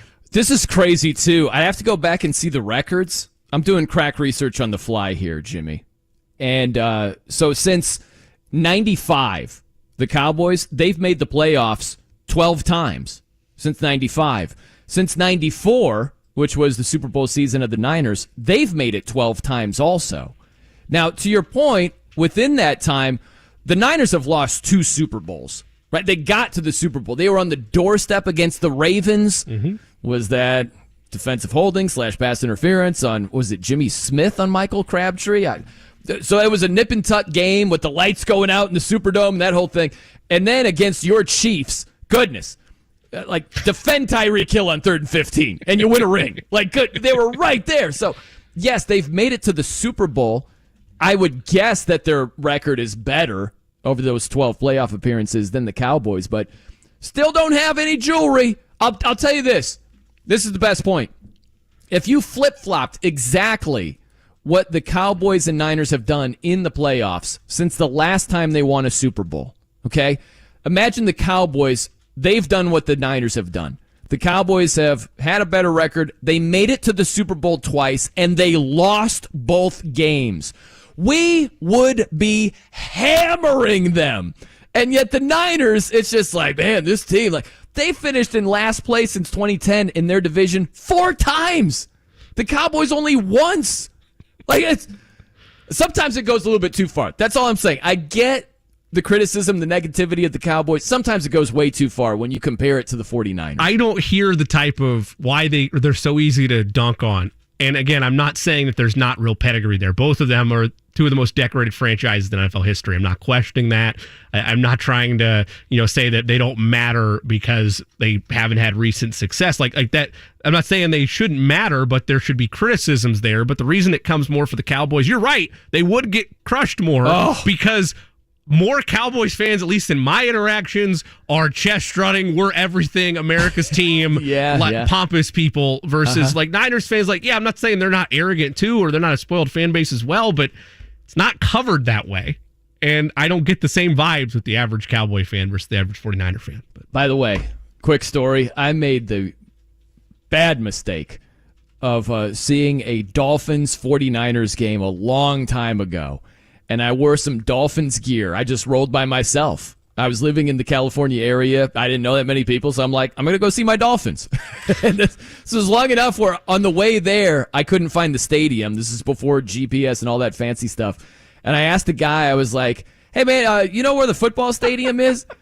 I think I've told you this. And he looks at me and he goes, I'm from Belgium. That was it. I was like, I guess that's a no. So I found the stadium. The Dolphins get shut out 21-0, Jimmy. I'm telling you, these Niner fans, I felt so naive. Sounds like they couldn't find the stadium either. Yeah, the Dolphins couldn't that day. But I felt so naive because the Raider fans, they had the bad reputation. You know what I mean? Where it was like, you might not want to wear the opposing team's colors when going to a Raiders game. So I thought the Niners fans, it'd be like they might buy me something. I might get some free food. Like, hey, out of towner, what's going on? Oh, they were talking trash, Jimmy. Trash. I left the stadium. There's a guy that got an inch in front of my face and was like, we kicked your ass. And he had like 13 of his friends with him. I'm like, okay, wow. It's going to be like that. And you had to make a business decision and say, I could go Van Dam 1-on-14 here. Or I'm just going to let that slide and keep walking. That was the only move I had. And I was driving back in my car and still had my jersey on. People are driving by trying to start fights with me. I'm like, oh my gosh, I had no idea it was like that. So from that day forward, you had it out against the 49ers? No. I know that's where you think it comes from. It really doesn't. Like, kidding. it was just that wild experience, but, no, it's not like this thorn in my side or anything. I just think it's funny how the Cowboys get clowned all day long, and the Niners don't. And it's been longer since the Niners have won a Super Bowl. Okay, now we get the other list over here. Brian Noe and Jimmy Cook with you here, 93.5, 107.5 The Fan. ESPN Plus, they have put out their top 10 quarterbacks for 2023 here, Jimmy. Okay, so the top 3, I don't think there's much debate. It goes Mahomes, Burrow, Josh Allen. I have no beef with that whatsoever. You? Yeah, I'm good. That You're works. good with that. Okay. Now we get to argument territory. Number 4, Aaron Rodgers. 5, Justin Herbert. 6, Jalen Hurts. Fresh off of a near MVP campaign. Might have won MVP if he didn't get hurt against the Bears toward the end of the season. Eagles end up in the Super Bowl. Jalen Hurts played great. They come up a little bit short. But Herbert over Hurts, I can't sign off on it. Because think about the opposite. Imagine if Justin Herbert had a sensational season, near MVP campaign, plays great in the Super Bowl, narrow loss, garbage defensive holding call. How's that, right? Like, you're not putting Jalen Hurts over Justin Herbert if that's the case. Right. No, So I got to put Hurts over Herbert right now. Yeah, look, I don't disagree with you at all. I feel like that this is... Sometimes when I look at lists like this, I feel like there's some dishonest work going on. Sorry to call you out here, Jeremy Fowler. But like I look at certain areas of tension and putting Justin Herbert over Jalen Hurts, even though I think they're both top 10 quarterbacks, is just mind-numbing to me because of the type of all-around season Jalen Hurts had, not even including like the win-loss aspect of it, removing that, just the season that he had as a whole last year, being in some conversations as he should be the MVP winner. And again, you look at just the overall postseason success, you add that in there as well. Yeah, I can buy Rodgers because of, I guess, the longevity of it, and I think he's going to have a bounce-back year. Herbert, though, that's too much. That's the red flag of this list of, you got me, Jeremy. Yeah. Okay, the rest of the list is number 7, Lamar. 8 is Trevor Lawrence. 9 is Dak. How do you feel about that? Let me number 10 is Matthew Stafford. Now, okay. Here's the deal. Because I saw that as I scrolled down, I'm like, well, there's no way Brian's going to take this one sitting down. What do you think my biggest beef is with those final 4 of the top 10? Trevor Lawrence ahead of Dak. No, I have no issue with that. Really? At all. Okay. No, yeah. Why you thought I would have? Well, no, I feel like in our past conversations, not a knock against Trevor Lawrence, but you feel like Dak Prescott is undervalued at times, and I don't necessarily disagree with you on that. But I mean, it's also with our conversation yesterday on, is it a clear-cut runaway for the Jaguars or not? Where's the consistency? Again, I'm speaking for you in this situation from Trevor Lawrence. Can he do it again? And is he already better than Dak Prescott after last year? Like, that's what I would look at that with them being one over the other. I think Trevor Lawrence is a better quarterback. Okay. I think that he's already better in year 2, and I think he's just going to get better. So I think that you always have this expression, like when a wide receiver is even with a cornerback, he's leaving. Yep. Like maybe Trevor Lawrence and Dak are sort of even right now. Trevor Lawrence is going to leave them. Then you're mad that Lamar Jackson is ahead of both of them. Or maybe in the top 10 at all. I don't know. I don't know how frustrated you are with it. I think, and I got to be careful with this because people get the wrong idea. I think Lamar Jackson is the most overrated player in the NFL right now. Now, that's subject to change because he is a very talented guy. But with Lamar, I just can't get over myself where this guy over the last 2 years, he's had, 33 touchdown passes and 20 interceptions? He's been injury prone the last 2 years. He's missed 11 games, including the playoff game, which there's some scrutiny. Like, could he have played if he absolutely had to? I think he might have been able to, So he's missed 11 games the last 2 years. His numbers are drastically down. I get that he's talented, but We talked about it yesterday. It's not just about talent. It's about results. And the results have not been there. It was a whole off season of, is the NFL borderline racist because this guy can't get a fully guaranteed deal? It's like he's thrown 33 touchdowns and 20 picks. It has been a medicine cabinet walking around out there. Are you kidding me? A fully guaranteed deal? You're out of your mind. And it's also the part about availability and that mattering and that being a factor of, well, are you really better than everybody if your game or if your amount of games played is a smaller sample size? Like, here's the issue. And again, we don't need to go back down this road, but just to outline why I get frustrated with the wins exclusively being a quarterback stat. And that's the only reason that, okay, X, Y, or Z in your conversations, they matter, but they shouldn't be the sole deciding factor.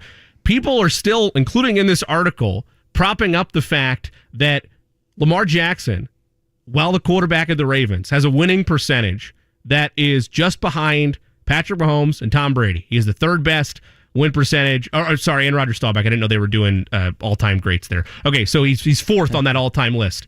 He's 45-16 over that stretch, and you might think, okay, well, that's not fair. How's he supposed to play as many games as Tom Brady? Okay, I'm willing to give you that. Patrick Mahomes has played 64 wins to 16 losses over that stretch. He's played nearly 2 more seasons than Lamar Jackson has, but we prop it up like they're on the same level when availability matters. Like, yes. I think Lamar is talented, and I'm not as negative as some are on his overall game, but what bugs me more, and half of the reason that the Ravens weren't willing to spend big on him, is health and availability, and that should matter within this list. He's a top 10 quarterback. I'd put him above Stafford. I don't know that I'd put him over Dak or Trevor Lawrence.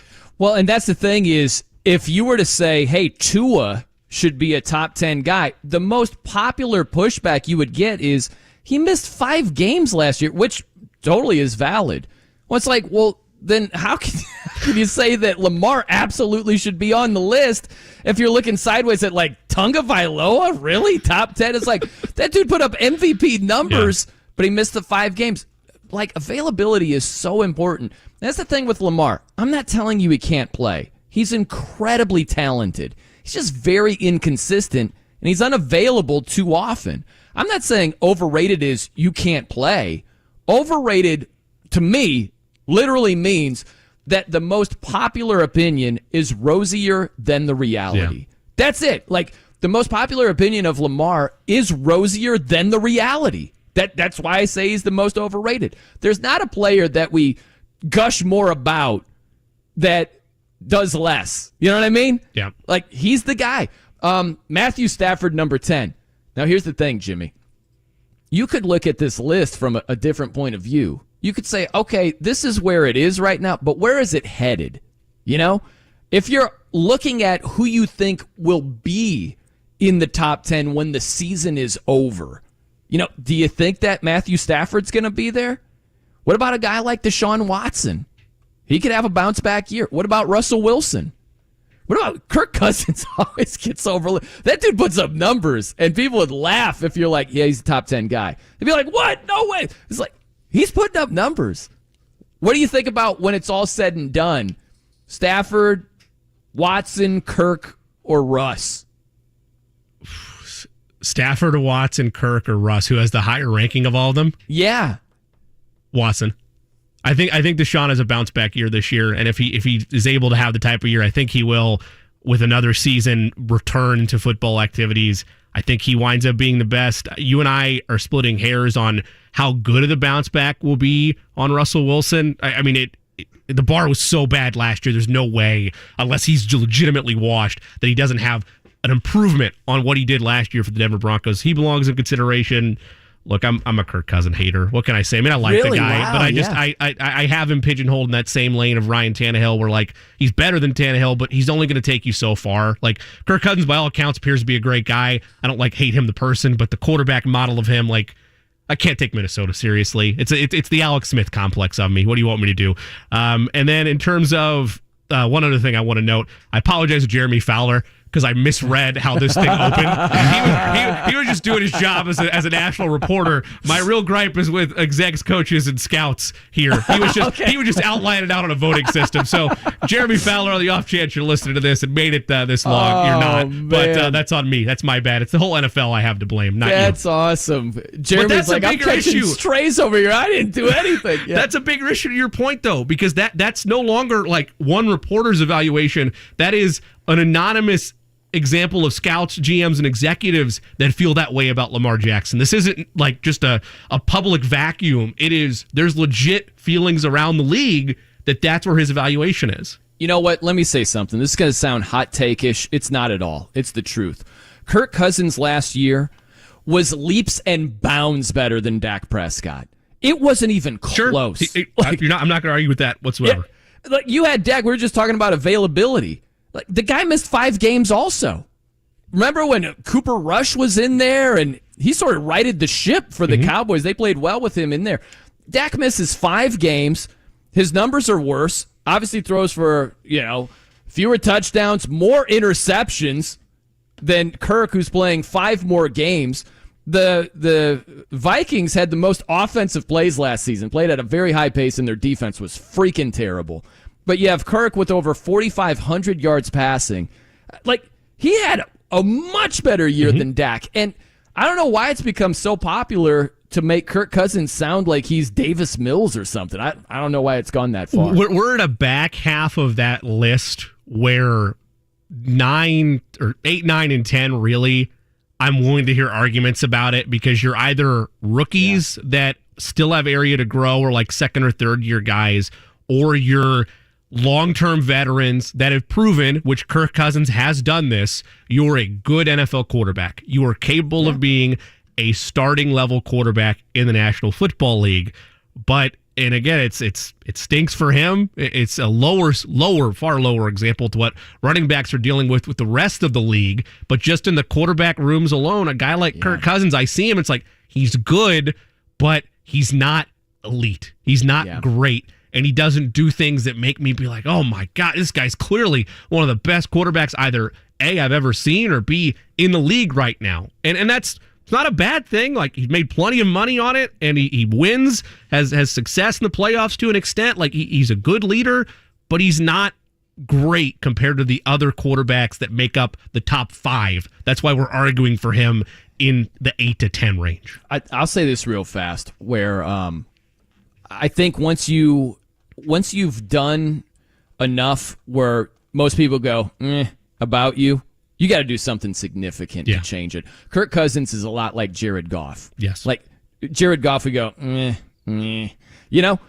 guy had 29 touchdowns, 7 picks, passer rating over 99. He was 7th in passer rating last year. That's really good. But it's not significant enough for us to change our evaluation of like, They made the same noises about Alex Smith. Great guy by all accounts, but like there's a ceiling to it. He's good, he's efficient, he can win.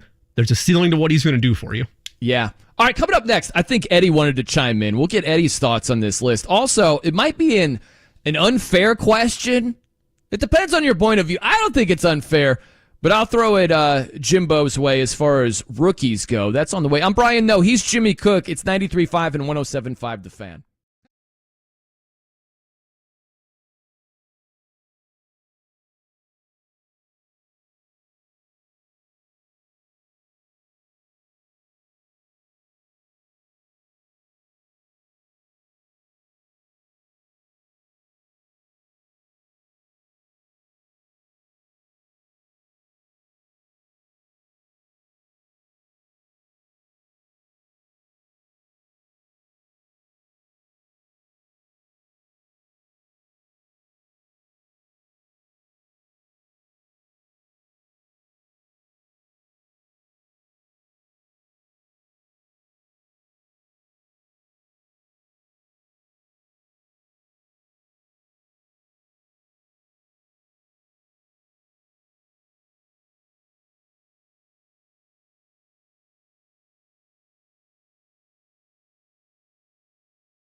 5, The Fan.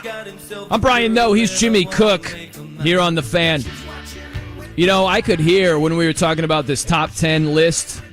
ESPN has unveiled top 10 quarterbacks for 2023. I can tell when Eddie Garrison opens the microphone. It's a little bit like, you know, Stone Cold Steve Austin's music when the glass breaks. And it's a little bit like that with Eddie Garrison. And so I'm curious what he has to say about this list. I know he's got a comment about it. I'm just interested to see how Matthew Stafford is on this list after pretty much looking bad last year and being hurt, and his future's really in question. I'm shocked that he's on this list and he was ranked as high as 5. Like, I don't know. He's 35 years old. He's got, neck and back injuries? Like, that just screams no bueno for me. And, like, he's on a really, really bad team.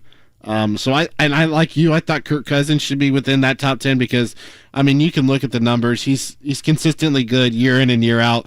The only problem with Kirk Cousins is that it's well known. He just does not perform when the lights are on him in prime time or in the playoffs. So, like, that's the only thing you're going to knock on him. But I think other than that, I think it's right for the most part in terms of the list. I'm honestly shocked that Justin Fields wasn't in the honorable mention category. Because if he does take that leap, I think you can vault him into that top 10 quarterback rankings because of the way he can impact the game with his arm and his legs. Well, the thing with Stafford that you highlight, man, there's nothing in terms of stats or anything related to last season that would point to top 10 right here, right now, where, I mean, the guy, he played 9 games. So he missed half the season. He missed 8 games. And then his numbers, 10 touchdowns, 8 picks. Passer rating was lower than Mariota and Jacoby Brissett. He was 22nd in passer rating last year. So the only thing I could lean on for why he could squeak into the top 10, and this is again being glass half full. Like, I don't necessarily disagree with Eddie, but if I'm trying to look at why execs around the league and not Jeremy Fowler might think that Matthew Stafford would be a top 10 quarterback this year is who was out there. Cooper Kupp? No, he missed a significant portion of last year. We got dudes like Ben Skoranek, and one of the most talented wide receivers when he's healthy in football in Cooper Kupp. So you're buying low on Stafford with projecting him as a top 10 QB. It's not the most outlandish thing in the world, but you're banking on 2 key things Eddie outlined, and I outlined as well. His health this year and the availability of the weapons around him, i.e. Cooper Kupp. I want to see, I don't know how many games Cooper Kupp played last year. I'm curious when he went down. I'm trying to find that out 4. real fast. Yeah, he wasn't there very long. Let's see. He played, I made this harder than, I just clicked on the wrong thing. More than I thought. Wow, he played 9 games. I know. So did he play the same 9 games that Stafford did? If he did, that makes Stafford look way worse. Yes, it does. Wow, like, this is crazy. I didn't know this. So Cooper Kupp, if you asked me, hey, just ballpark what you think his numbers were last year. Catches, yards, touchdowns, I would not have said something as good as this. So 75 catches for 812 yards and 6 touchdowns. In 9 games? Like, that is really outstanding good. in 9 games. I had no idea he put up those type of numbers. Again, why are you? I wouldn't have. I'm not surprised because that's the kind of player that he is. But I never would have guessed that. Like, I wouldn't have allowed myself to believe that. But yeah, I mean that's he's an animal, and he's really the only weapon that is truly reliable within that Los Angeles offense. At least he was last year. I'm struggling with getting the game log tab up, so I don't want to have bad radio in this segment. But yeah, that's an interesting matchup of where were they and where weren't they in terms of their availability on the field, Stafford and Kupp. Because if it's the same 9 or if it's close to the same 9 and the target share is, he was peppering Kupp because who else are you supposed to throw the ball to? And he's Cooper Kupp, why not? Then I'm willing to say he could be top 10 this year because of that duo alone. Yeah, so Kupp, he played the first 9 games. Just 1 through 9. He must have gotten hurt against Arizona. I don't remember. I'd have to go back and look, but it was week 10. He went down against, he went down against Arizona. As far as Stafford goes, last year, his games, almost the same thing.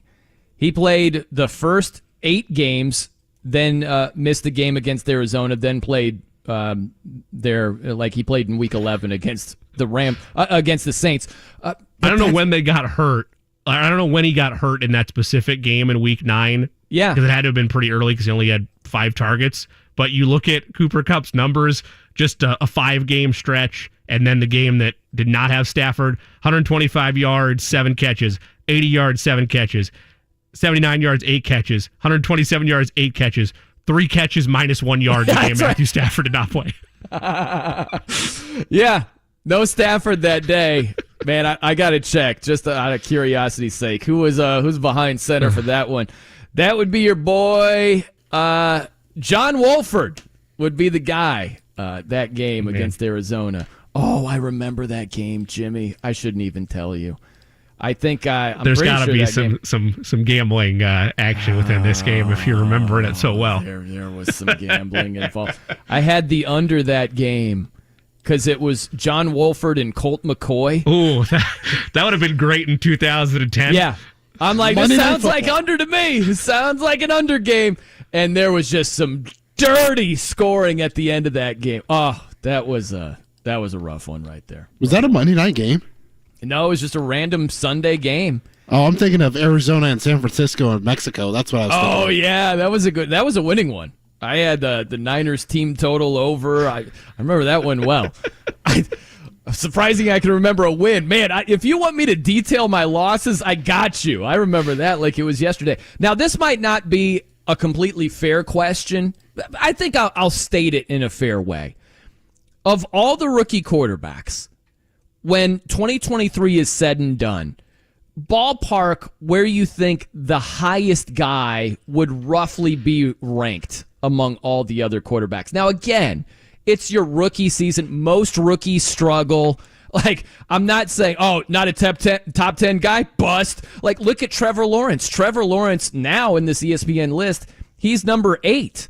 After his rookie season, he had, 12 touchdowns, 17 picks? He was awful his rookie season. Yeah. So it's not like you shouldn't read into it too closely. I'm just saying, how high do you think the highest guy will be ballpark it after year one? I mean, ever the optimist, I would say honorable mention. And that's a trend on this list. I think you would have an outside looking in, like showed stride, showed development, but not in this top 10 pack, but right there looking forward to year 2. So how many names are mentioned in honorable mention? 5. Okay, 5. And there's also receiving votes. I forgot it was an AP top 25. My bad. They don't get the paragraphs. They just get their names at the bottom. Who are all the honorable mention guys? Who all is mentioned in that? Honorable mentions are Deshaun Watson, Kirk Cousins, Jared Goff, Derek Carr, Tua Tagovailoa, and then just for fun, also receiving votes, Kyler Murray, Daniel Jones, Justin Fields, Geno Smith. Daniel Jones. Who were the last two? Fields and Geno. Fields and Geno. Okay. All right. So you think that after year one, and who would be the guy? Would you go with the Smurf Bryce Young? Probably, yeah. Yeah. I mean, of them, he should be. There it is. That is blasphemous. Oh, we got a soundboard wars. Listen. It's a soundboard wars, ladies and gentlemen. My team is dead! No, I agree with you. Year one, I think that Bryce Young has the best chance to have the best year. Now, the injury stuff, I'm worried about that. Smallish frame. We all know about that. But year one, he's the most polished guy. I think he's in a decent situation in terms of supporting cast, that sort of thing. So, yeah, I think he's the most, you'll hear this all the time, pro-ready. I think he's the most pro-ready guy stepping in. So, yeah, I think that when it's said and done, I would expect Bryce Young to have the best rookie season. That doesn't mean, again, I don't think stardom is written all over a guy who has a good rookie season. Mac Jones had a good rookie season with the Patriots. He had the best of that quarterback draft class and where he is now. So, but I think that Bryce Young can be the best rookie going next year. I do think. Look, I know that was painful for you to say, and I we're here for you in this troubling time. But I would also agree with you that I'm not necessarily going to say that there is any correlation to, he's the best rookie of this class, that it's guaranteed that he's going to have long-term success in the NFL. But one of the marks of why he was touted as highly as he was what you outlined, which is he's the most pro-ready of the group. That doesn't mean that the Panthers, in all likelihood, I mean, I know that the South is bad, so maybe I'm speaking out of turn here, but they're not going to make the playoffs in all likelihood next year. It doesn't mean that Bryce Young couldn't still have a good year and belong in an honorable mention list of 10 executive scouts and GMs. I really do think it matters what you're leaving and what you have surrounding you now. Yeah. That's why I'm so low on C.J. Stroud. C.J. Stroud has been surrounded by first-round wide receivers left and right. He goes from that to Tank Dell as a rookie. You know what I mean? Yeah. Like, come on, man. It's going to be culture shock, I think, for C.J. Stroud. If you look at Bryce Young, they did not have star-studded wide receivers. His leading receiver was a running back, Jahmyr Gibbs. Right. And I know he was drafted 12th overall. He's a good player, but he's a running back. Like, that's not a main weapon in the passing game for Bryce Young. So when he went from what he was surrounded by last season in college to what he's surrounded by in the NFL, I don't think there's as big of a culture shock for him as there will be for C.J. Stroud. Also, and they don't have it from last year necessarily, but it is interesting to me, and I guess I appreciate the transparency and honesty with this. There's no rookies anywhere on this list going into 2023, and I think that's probably by design because you need to see what they've done in the NFL before you're going to come out here and say, I think they're an honorable mention candidate, or I think they're top 10 in the entire league when they haven't taken a snap yet, Yeah, no, I hear you on that. Okay, Jimmy, are you a fan of the Big Three League at all? No. I'm not like anti-Big Three, but I have not... it's not crossed my TV sets this year, so okay, no, I'm not. All right, fair enough. But for anybody who might be, but Eddie is, and even if he's not, I want to keep the segment alive because I just ran it over with him. No, you're fine. News to me. I appreciate the honesty. Eddie, are you a huge Big Three fan? No, he's not. Yes. Yes. Yeah. All right. I just eat, breathe, and sleep Big Three basketball. Okay, well, I'll put it this way. If you're not big on the Big Three, you're probably not going to be huge about this idea either. We'll share that with you around the corner. I'm Brian Noe. He's Jimmy Cook. It's 93.5 and 107.5 The Fan.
7-5, The Fan.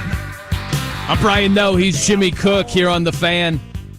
Okay, so if you're not huge on the Big Three League, it's Ice Cube's basketball league where it's a bunch of retired NBA players. They're playing half-court basketball. Some people like it. I haven't seen it for a long time. I don't know where you watch it. Do you have any idea? What's it on? Used to be CBS for a little bit. I don't know where it is now, but I remember early on they had a deal with CBS. Cube has been I thought it used to be on ESPN, too. Could have been. Was it? Not like number 2, but like as well. It could have been. I've Thank seen you for the clarification. I've seen like the transcripts of a couple of Ice Cube recent interviews, and he's like, "Yeah, it's basically the NBA trying to run us out of business." That's what he's saying. It's like, I'm not sure that's what's going on, Cube. It might not be that popular, but whatever. But if you're not big on the Big Three, you might not be huge on this idea. The Geezer Home Run Derby is what I call it. They call it the Legends Home Run Derby. But would you like to see a home run derby with 53-year-old Ken Griffey Jr., David Ortiz, Albert Pujols, Jim Thome? Are you up for that? You want to see that? That's one of those where... Well, we just saw Albert Pujols last year. So. Yeah, that's not that crazy. He's not 53. Pujols could still hit taters, no doubt. That's one of those where I would be willing to give it a chance the first time. But if it's a flop, that first go round, I'm done. I'm willing to have a fool me once moment type deal. Yeah, that's. I think it'd be a lot like I bought the pay-per-view of Mike Tyson. That's exactly and Roy what I was Jones thinking. Jr. I'm so glad you said that. I was thinking the same thing. It's like you're intrigued by the star power, but then as you start, this is sad. Like that. Yeah. That's ultimately what the risk could be run with the Legends Home Run Derby. I'm so glad you brought that up. I remember that day. And I'm like, I'm not buying a Mike Tyson, Roy Jones Jr. pay-per-view. And then I don't know what it was. I saw some tweet, and there was some trailer, or they showed something. I'm like, I can't help it. I got to get it. And I watched it, and I'm like, I shouldn't have expected much better than what I saw. Yeah, I mean, it was a sad showing. It was all hype, all pomp and circumstance, much like the Legends Home Run Derby could be. Yeah. But in this instance... It's a no cash risk investment if it would be on ESPN like the rest of All-Star Weekend is. I'm willing to give it again an opportunity, a shot, because I'm a sucker for the star power. I'll tune in. I'll give it a look. But if it is anything like that Mike Tyson fight where I'm starting to feel bad for all parties involved, scrap it and let's keep things back where they were. How they called that a draw was just charity for Roy Jones Jr. Mike Tyson absolutely won that fight, but whatever. The Geezer Home Run Derby, I might tune in for a second. Here's the thing. I think that they should do for the real Home Run Derby, you got to go back to 10 outs. Like this whole timed thing. Oh, really? You're hitting home run after home run after home run after home run. I can't even see it land. I like 10 outs way better. I think, and again, this is out of turn. Because it'd be better if they followed the rules. Of the current one? Yes, if they followed the rules of you're not supposed to swing, or the next pitches must be released until the previous pitch lands. Right. Yeah, because they don't do that at all. I agree with that aspect of it, and the other side of it, though, this is out of my realm of expertise, but visually, it's being failed by the TV crews to some extent. I don't know what the solution is, but there's got to be a better way from a broadcast presentation to do it, where it doesn't feel like you're in a bad VR headset with your head spinning left and right with every bomb that's launched into the night. I did think the camera angle that they did behind the batters, I didn't mind that. With like towards left center, I thought that was great. And StatCast had another nice way of doing it again. That was ESPN2 feed, which the argument is, well, put that on the main feed if it's better. They had a clear trajectory outline, kind of like the Top Golf tracker with where the home run balls were going, and you could follow it relatively easy in that regard. So there's got to be a way to solve it, but I love the high-paced tenacity of it. It's more of the visual way it's presented that bugs me more. Maybe you might if you can tighten the screws on that. If you're there in person, I'm sure it's electric. Like you're not having to worry about the type of issues that a home viewer is with all the juddery cameras. I think it's similar. I mean, you can watch what you want to when you're there. Yeah. But it's like your eyes are just shifting back and forth. You're like, okay, I got to see him hit that one. All right, I kind of want to see if that's a home run or where it's going to... You just hit another one. Where's that ball? Like, I feel like you ever see cats chasing a reflection? Sure, like a laser pointer. Yes. Yeah. You ever a laser pointer or your cell phone, and they're just looking at the wall, and you're like, "Hey, check this out," and they're just like that. That's how I feel watching the home run derby. Let me ask I like you this. the outs. I like the outs better. Like when you get to 9 outs, and it's like he's got to hit 3 more home runs. He's only got 1 more out. I like that. I do too. And let me ask you this: have you ever been to Victory Field? I'm assuming the answer is yes. I have. Hopefully. Victory Field. It's here locally, Brian. It's where the Indianapolis Indians play. Is it by the thingy? By the water? Not that thingy, a different thingy by the water. It's right across the JW. No, haven't been there. Okay, so Jimmy, this is a question for you then, I suppose. Okay. If the home run derby came to Indianapolis with like major league players, do you think we would see a player hit one off the Marriott? Oh, I don't think so. I mean, without knowing, like, unless you have the answer, what the distance is from home plate to, I'd assume there's no way. I don't know. I would say no. That'd be cool. It would be awesome. It would be fantastic. I would assume no, though. It'd be a nice free ticket, sitting up there in your hotel room looking out like, hey, look, home run derby. By the way, it just popped in my head. You said this off air just a couple of minutes ago, Eddie. You got to give us an update. What is the process of you like pouring water on your toothbrush? Like pre-toothpaste, post-toothpaste, not at all? Where are you right now? I just apply water pre-toothpaste and not after anymore. It's a different feeling, I can tell you that. It feels cleaner? Yes. Yeah. I thought you said the winning strategy was don't put any water before you started. I thought that was the key change. I've changed my ways. Okay. So I read a story. There were a couple of dentists, and they were like, don't put water on it whatsoever. And I read their reasons, and they were like, it weakens the bristles. I'm like, that's stupid. It doesn't make any sense. And I thought about it. I told my mom that. I'm like, what psycho would not pour water on their toothbrush? And she was like, me. Basically, she's like, I don't do that. And I was like, really? And so we talked about it. I'm like, I'm going to give it a shot. And I tried it, and I don't hate it at all. I've gone no water on my toothbrush. I used to bookend it. I used to go pre-toothpaste, post-toothpaste. And I don't think that's a bad way to do it. But I've gone no water. And I feel it's a different sensation for sure. But there's enough moisture. I don't know if this changes mouth to mouth. I don't know what's going on.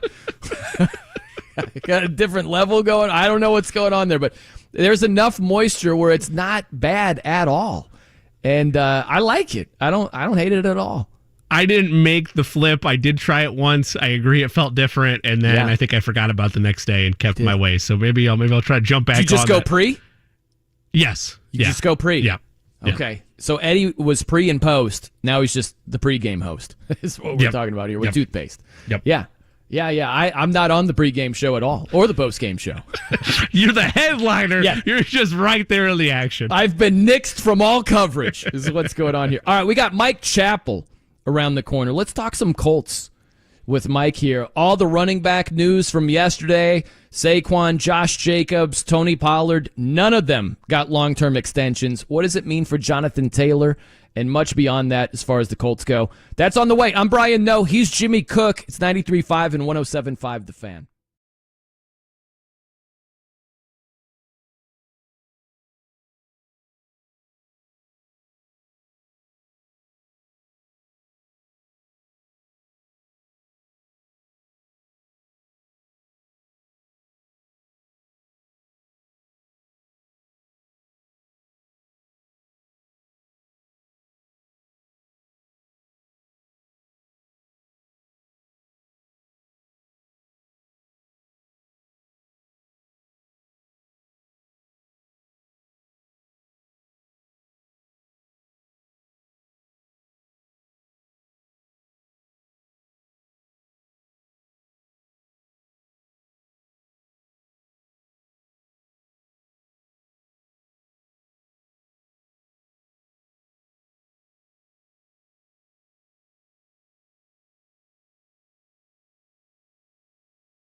The Fan.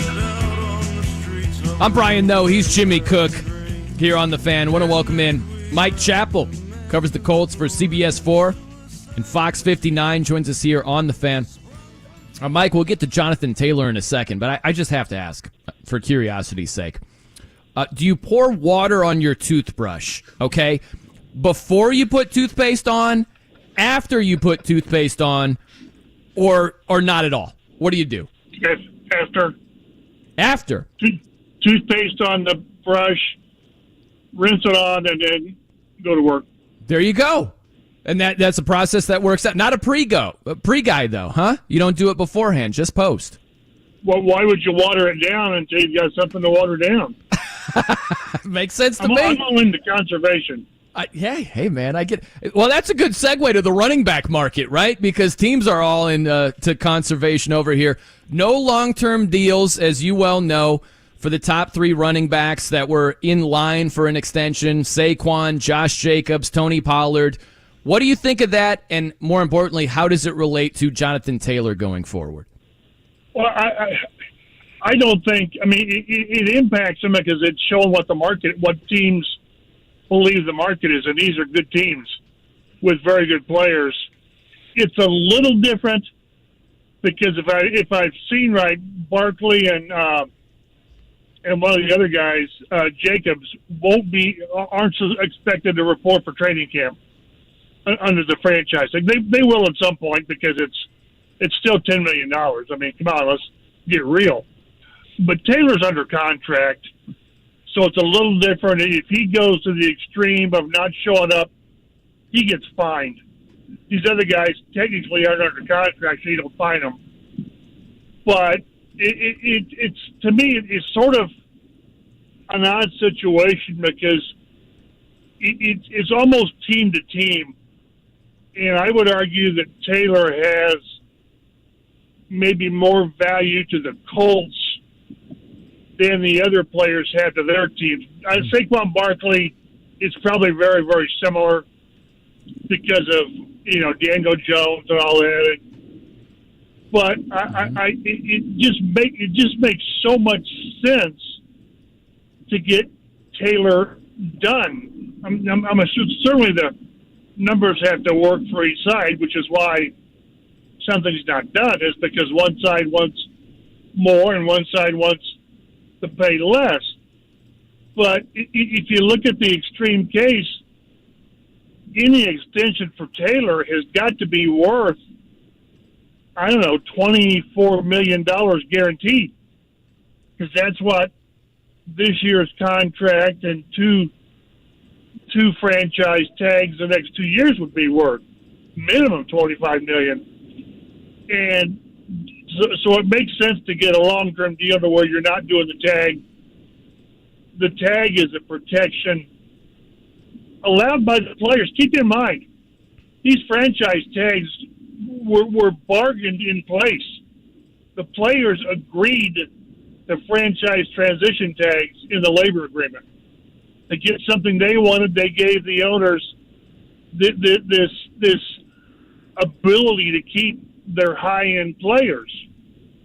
So as much as hand-wringing that players do, players agreed to this. Now, it's only obviously going to impact a very, very small number of players, the really, really good players. But I just think that it makes sense for both sides to get done. It extends the Colts' practice of drafting and rewarding your own. Shaq, Braden Smith, Naheem Hines, and Grover Stewart, and on and on. And it gives Taylor some financial security that doesn't involve playing out this year and being tagged twice. And that would send such an awful message in the locker room, in my mind, to make arguably, in my mind, their best player. To me, he's their best player.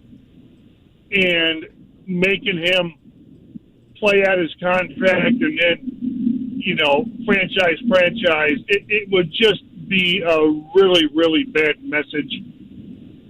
So it obviously hinges on how much the Colts are willing to give, and to some degree, no, to a lot of degree, how much Taylor is willing to accept. And you can say, well, play out your contract, and then, boy, you hit the free agent market. Well, we've seen what the free agent market is for these guys. It's not what, Joe Mixon, who's a great running back, took a pay cut.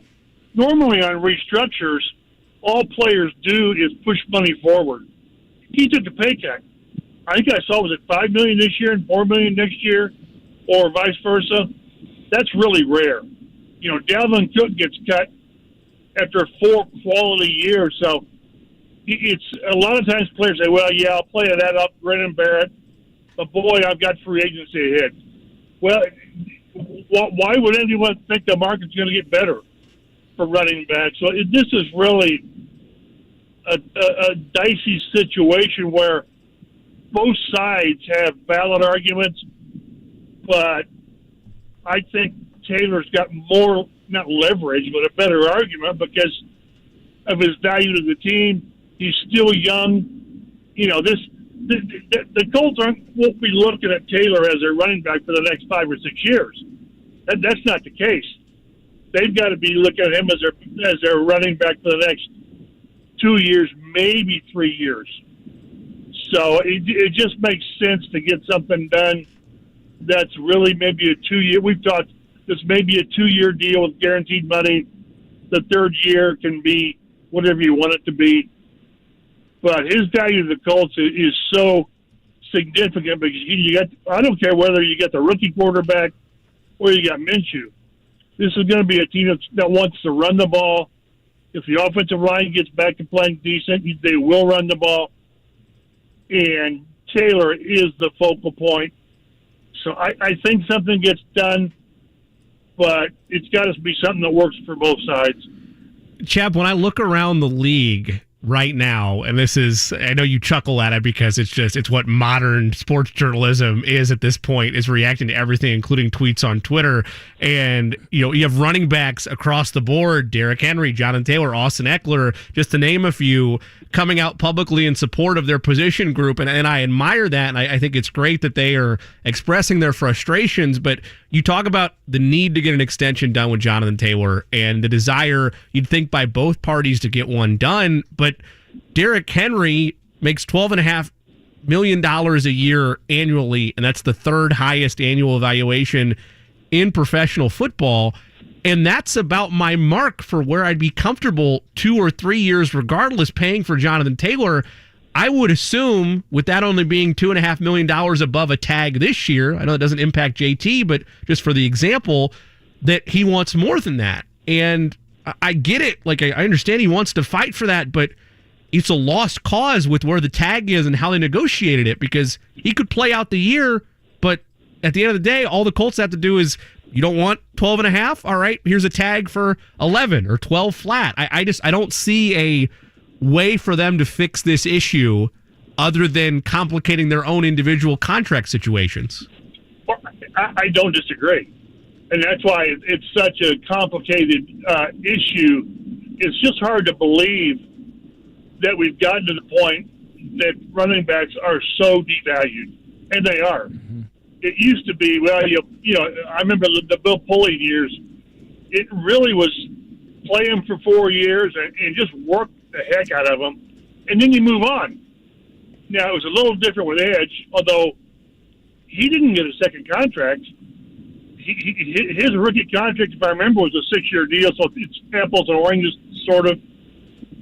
But teams are finding out that even if you get a really, really, really good back, Dalvin Cook, was it 4 straight 1,000 yards and Pro Bowls and all that, that it's such a passing league that you can find a guy. And that's such a slap in the face to every running back that, boy, you're really good, but hey, we can find a replacement.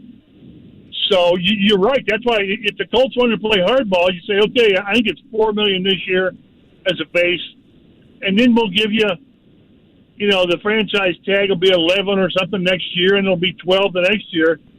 Yeah, that's why it seems like any extension, if they do it, it's got to at least equal his pay this year in 2 franchise tags, which again it's 25, 26, whatever they are.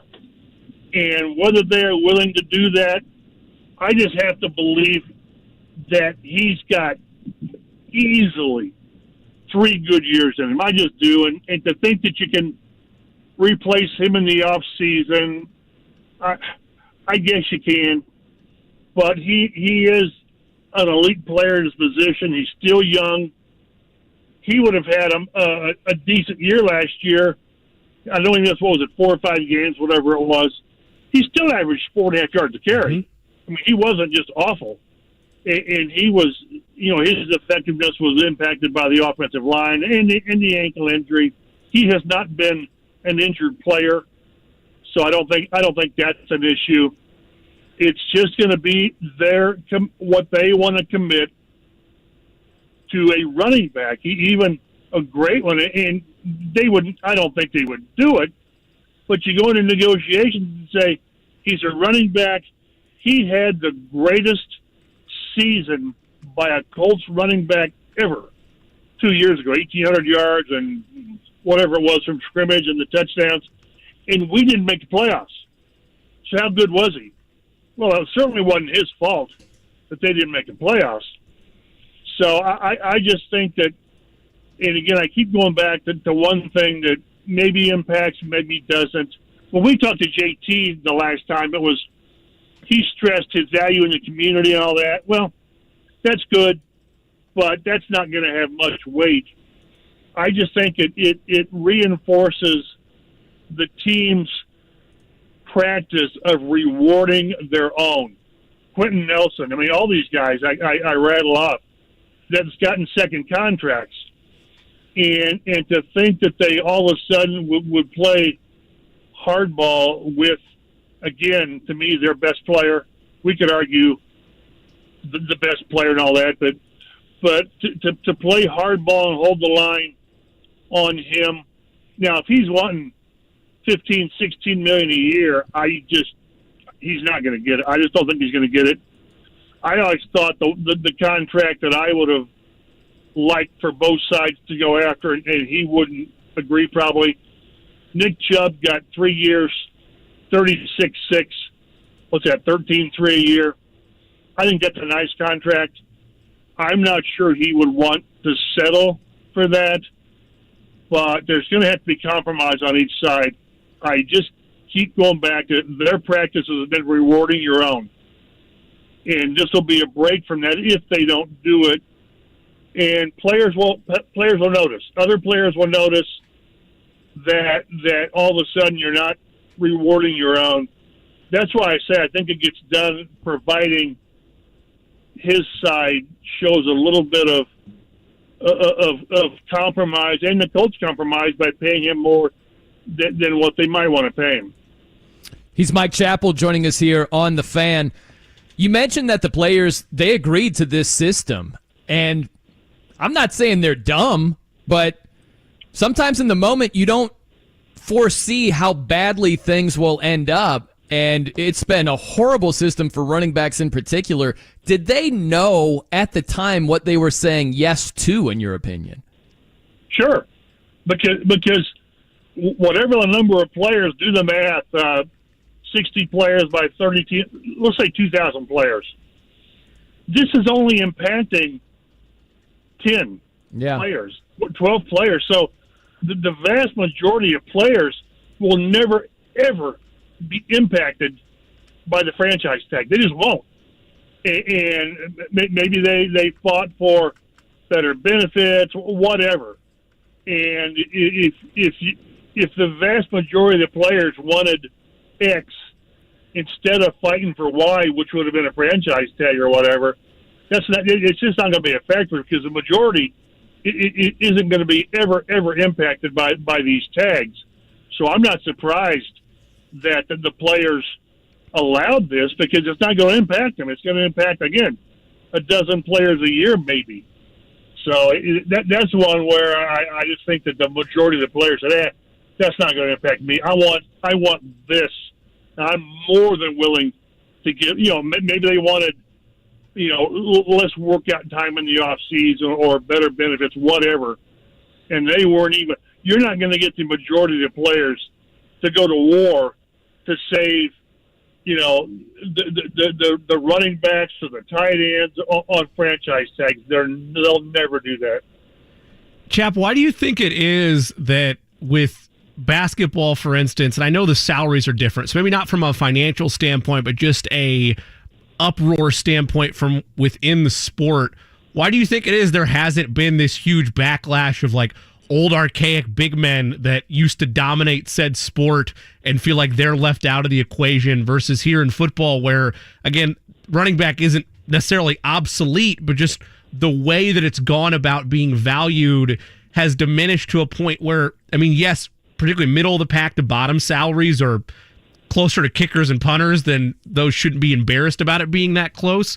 Why do you think there's this big of uproar with this position group specifically when it might just be a fact of the sport has changed? It's changed what is valued as premium, must have, no cost is too great within that sport. Well, I think a big reason is we're in a dead period of news these 6 weeks or 8 weeks, whatever it's been, and we're all looking for something to write about. But the players are the ones that are talking about it is my issue, Chap. Like they're standing up for themselves with it in such a way you just don't see in a lot of other sports. Well, but then that's the social media that wasn't as prevalent sure. many years ago. And, I've been surprised, sort of pleasantly, I think, that JT's been vocal.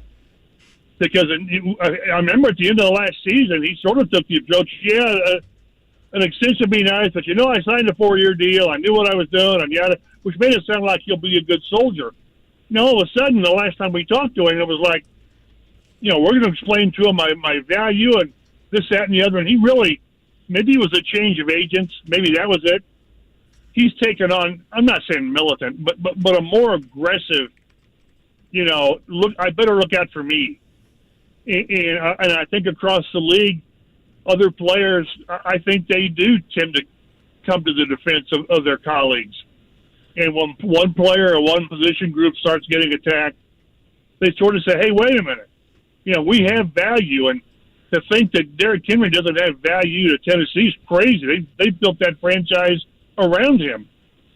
But when it comes to the Josh Jacobs and Saquon Barkley's, it's really a strange time in the NFL to where now I tell you, I saw one guy tweeted that it was just stupid how he compared running backs to field goal kickers. The average salary was like 2.6 to 2.3 or whatever it was, and that's where if you're really good at your job in the media, you can make numbers sing if you want them to, and you're talking about comparing 32 kickers to every team has like 4 running backs, and 3 of them are making minimum. So it's just going to drag the numbers down. So when I saw that, I thought, no, of all the arguments you're going to make, don't make that one. But I do think running backs are getting the short end of the stick, especially the really good ones. Where would Vegas be without Josh Jacobs? I mean, he was was it 40% of their offense last year, or at least their touches? And again, it just goes back to where back in the day it was, hey, get 5 years out of a running back, and we'll move on. Bill Polian used to take the approach, I'd rather get rid of a running back a year too soon than a year too late on a contract. And maybe we're seeing that again. And I'd go back to as great of a year as JT had 2 years ago, the Colts didn't make the playoffs. And again, that's not to downgrade him at all, because that was a fantastic season. But who's the last league rushing champ to make the Super Bowl? I think it's Sean Alexander. It's just such a passing league and quarterback driven, but at least locally, this team still should and needs to value the running back, because Anthony Richardson needs that running attack. Minshew needs it. So this is a little different. I compare it again, like I said, I compare it to Barkley and the Giants. but I think his value, JT's value here, is more than it might be with other teams. I think something gets done only because it makes sense, but we'll see how this thing pans out. It's a very, very interesting situation with JT and the Colts. No doubt about that. Mike, appreciate your time today, man. Hope you have a good rest of the day. You guys too, but stay in touch. Thanks, Chap. Absolutely. There he is, Mike Chappell. Covers the Colts for CBS 4 and Fox 59. Man, there's a lot to react to right there. I think that we'll get to in a few minutes Jonathan Taylor versus these other running backs. Who brings more value to the table? Because I think that's an interesting discussion. But like my mind, it goes to Hollywood of all things, Jimmy, where I'm thinking like what would make things better for the running backs of the league as a whole? You'd have to do like a writer's strike. Yeah. You know what I mean? Like literally, you'd have to have running backs across the league being like, we're not playing until we get our just due. Because short of that, the money isn't going to go where it should. It's not the market. They're not going to. Once the market goes down, these NFL teams are like, sweet, this is awesome. It's like buying a house when the market is down. You're like, awesome. You're not like, well, that sucks. I'd rather pay more right now. Yeah. It's going to continue to go down. That's just where we are with the running back market. There's not a clear avenue for this to get resolved in a way that makes running backs across the board happy. The outlines that we had established earlier in the show about maybe it starts with when they're drafted and maybe there's a change or two to the rookie wage scale with how it impacts what running backs can earn, because a lot of that, you correct me if I'm wrong, Brian, but the big news of when they had modified and instituted the rookie wage scale is because teams were tired of giving out these 100 just crazy long contracts specifically to quarterbacks that either would get hurt or didn't pan out the way they wanted to, and they were set back a decade in terms of their franchise development. So, like, those precautions are necessary and important, but maybe it needs to be more focused by position, kind of like the tag is, you know? And that's something, though, that regrettably isn't going to be discussed or worked out until the next CBA, which is, I don't have it in front of me, but I mean, I know it's a little bit down the road if I'm not mistaken. So your pathway is strike, individually or as a collective unit. Good luck with the latter, because there's running backs that are in the twilight of their careers that are still valuable backs that are making $6 million, $8 million next year that are happy with where they're at. So good luck with that happening league wide. I don't know if the players union would fully support that, because then you're having to have internal squabble amongst yourselves of, should it just be the running back? Should we all try to take a stand? And I don't see a pathway other than individual fights. And the individual fights end one of two ways. The running back ends up reporting to camp, or the running back forfeits the money that was owed to him. So this is interesting. So you go back before the rookie wage scale. And you're right, Jimmy, that was implemented mainly because these teams that had bad records that were picking at the top of the draft, that was supposed to be the good thing, that they'd get a top pick. But because it was basically uncapped, like you'd have to give all this money to a player that might not pan out. And then it's a double whammy. Not only did you miss on your pick, but you're financially tied to the guy. So that was one of the reasons that they changed it, where there's a rookie wage scale. So the last year before the rookie wage scale, Sam Bradford was the top pick in 2010. His contract, 6-year deal worth $78 million, $50 million guaranteed as a rookie. Like, compare that to Bryce Young, C.J. Stroud, Anthony Richardson, all top 5 picks. They're not sniffing $50 million over the long haul of their rookie deal. Now, you go back a few years before that as it relates to running backs.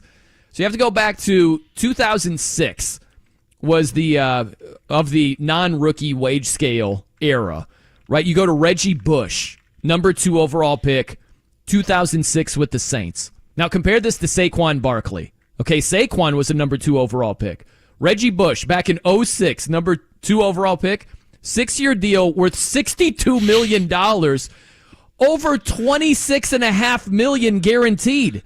Reggie Bush in 2006, he got more guaranteed money than quarterbacks now. Like, that's how much it's changed. And so for running backs, you talk about getting the short end of the stick. My goodness. it screws them more than anybody because, look, Aaron Rodgers is bordering 40 years old.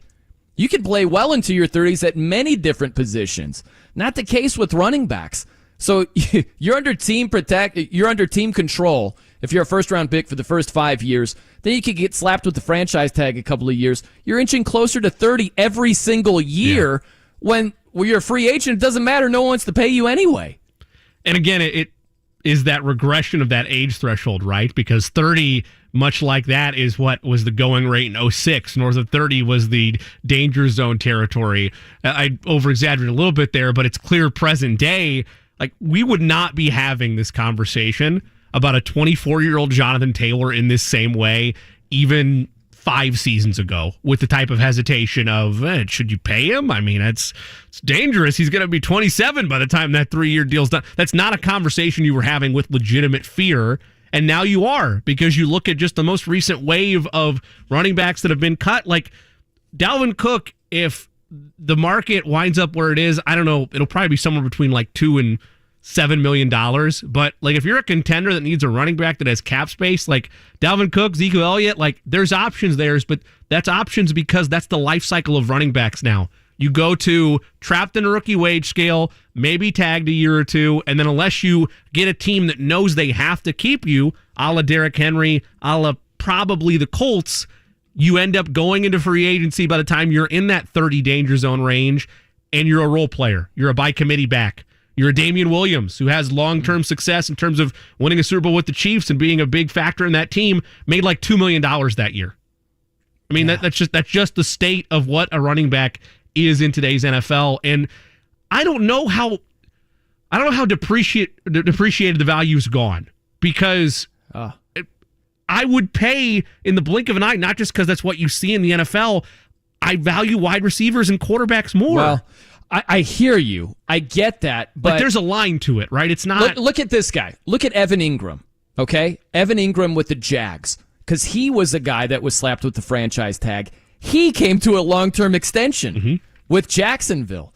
And so they added 2 more years onto this contract, where he's got the tag this year, and they tacked on a couple extra years. But you're talking in the neighborhood of $40 million over a 3-year span. Like, compare that to running backs. Yeah. Compare it to these top guys. Josh Jacobs led the league in rushing. He had over 2,000 yards from scrimmage last season. Saquon had over 1,300 yards rushing. That was his best year. Austin Eckler, we talked about how much he brought to the table. Led the league in touchdowns for a second straight year. Had 107 catches. Guy had over, I think, 1,600 yards from scrimmage? Roughly around there. Compare that to Evan Ingram. I mean, Evan Ingram had a nice season for Jacksonville. He's not producing what those guys are producing. It's a different position. Yet he's getting broken off. It's just like, what is happening over here, right? It's the twilight zone as far as running backs compared to, I get it, quarterbacks, wide receivers, fine. But compare it to a franchise-tagged tight end in Evan Ingram who got broken off, and the top running backs didn't. And they didn't even get a sniff. Yep. It's crazy. Ingram is where that disparity is for me. But like, we've seen tight ends, the really, really great ones, be valued in that same vein as a wide receiver. So I'm not as mad about like comparing Travis Kelce to Alvin Kamara or Christian McCaffrey. But yeah, when you get towards you're looking at the 10th or 12th best running back in the league compared to the 10th or 12th best tight end, and when the salary disparity's there, yeah, that's where I start to have an issue with it. Yeah. And that's why no one's arguing, hey, running backs should make the same as quarterbacks or make the same as wide receivers. Well, the running backs might argue that. I don't even think they're saying something that crazy. But they're basically saying, Austin Eckler, his own words, he was like, wait a minute, the third string wide receiver is making more than me? That's his argument. That's what he's saying. He's not like, wait a minute, Justin Herbert is going to make more than me? What's up with that? He's saying this. If I'm looking at some of the backup receivers out here that are still making more than me, that's going to piss me off. So he's like, I'm producing more. However you want to slice it, I'm more productive, and I make a fraction of what those guys are making. I hear that argument loud and clear. But where it needs to be had then is it needs to be had in certain areas of the salary. Like it needs to be pinpointed what they're gripe is with, because most of the depth chart, and this again goes back to Mike's point, and we all know it well, that you can make numbers for the most part support anything you're trying to paint. You need to really dive into everything as a whole. It's $6 million a year, if I'm reading this right. $6 million a year is what Austin Eckler's getting, right around 6.1. Most of the Chargers wide receivers from an annual salary standpoint are making less than him, but they're making more guaranteed money. So it needs to be made up in terms of middle ground. And I don't know if we'll ever get to a point where those type of real terms and agreements, or the terms that are wanted, like the writer's strike, like you mentioned, where we're seeing what these proposals are. I don't think we'll ever see that in the public eye, which makes it hard to pick one side or the other here.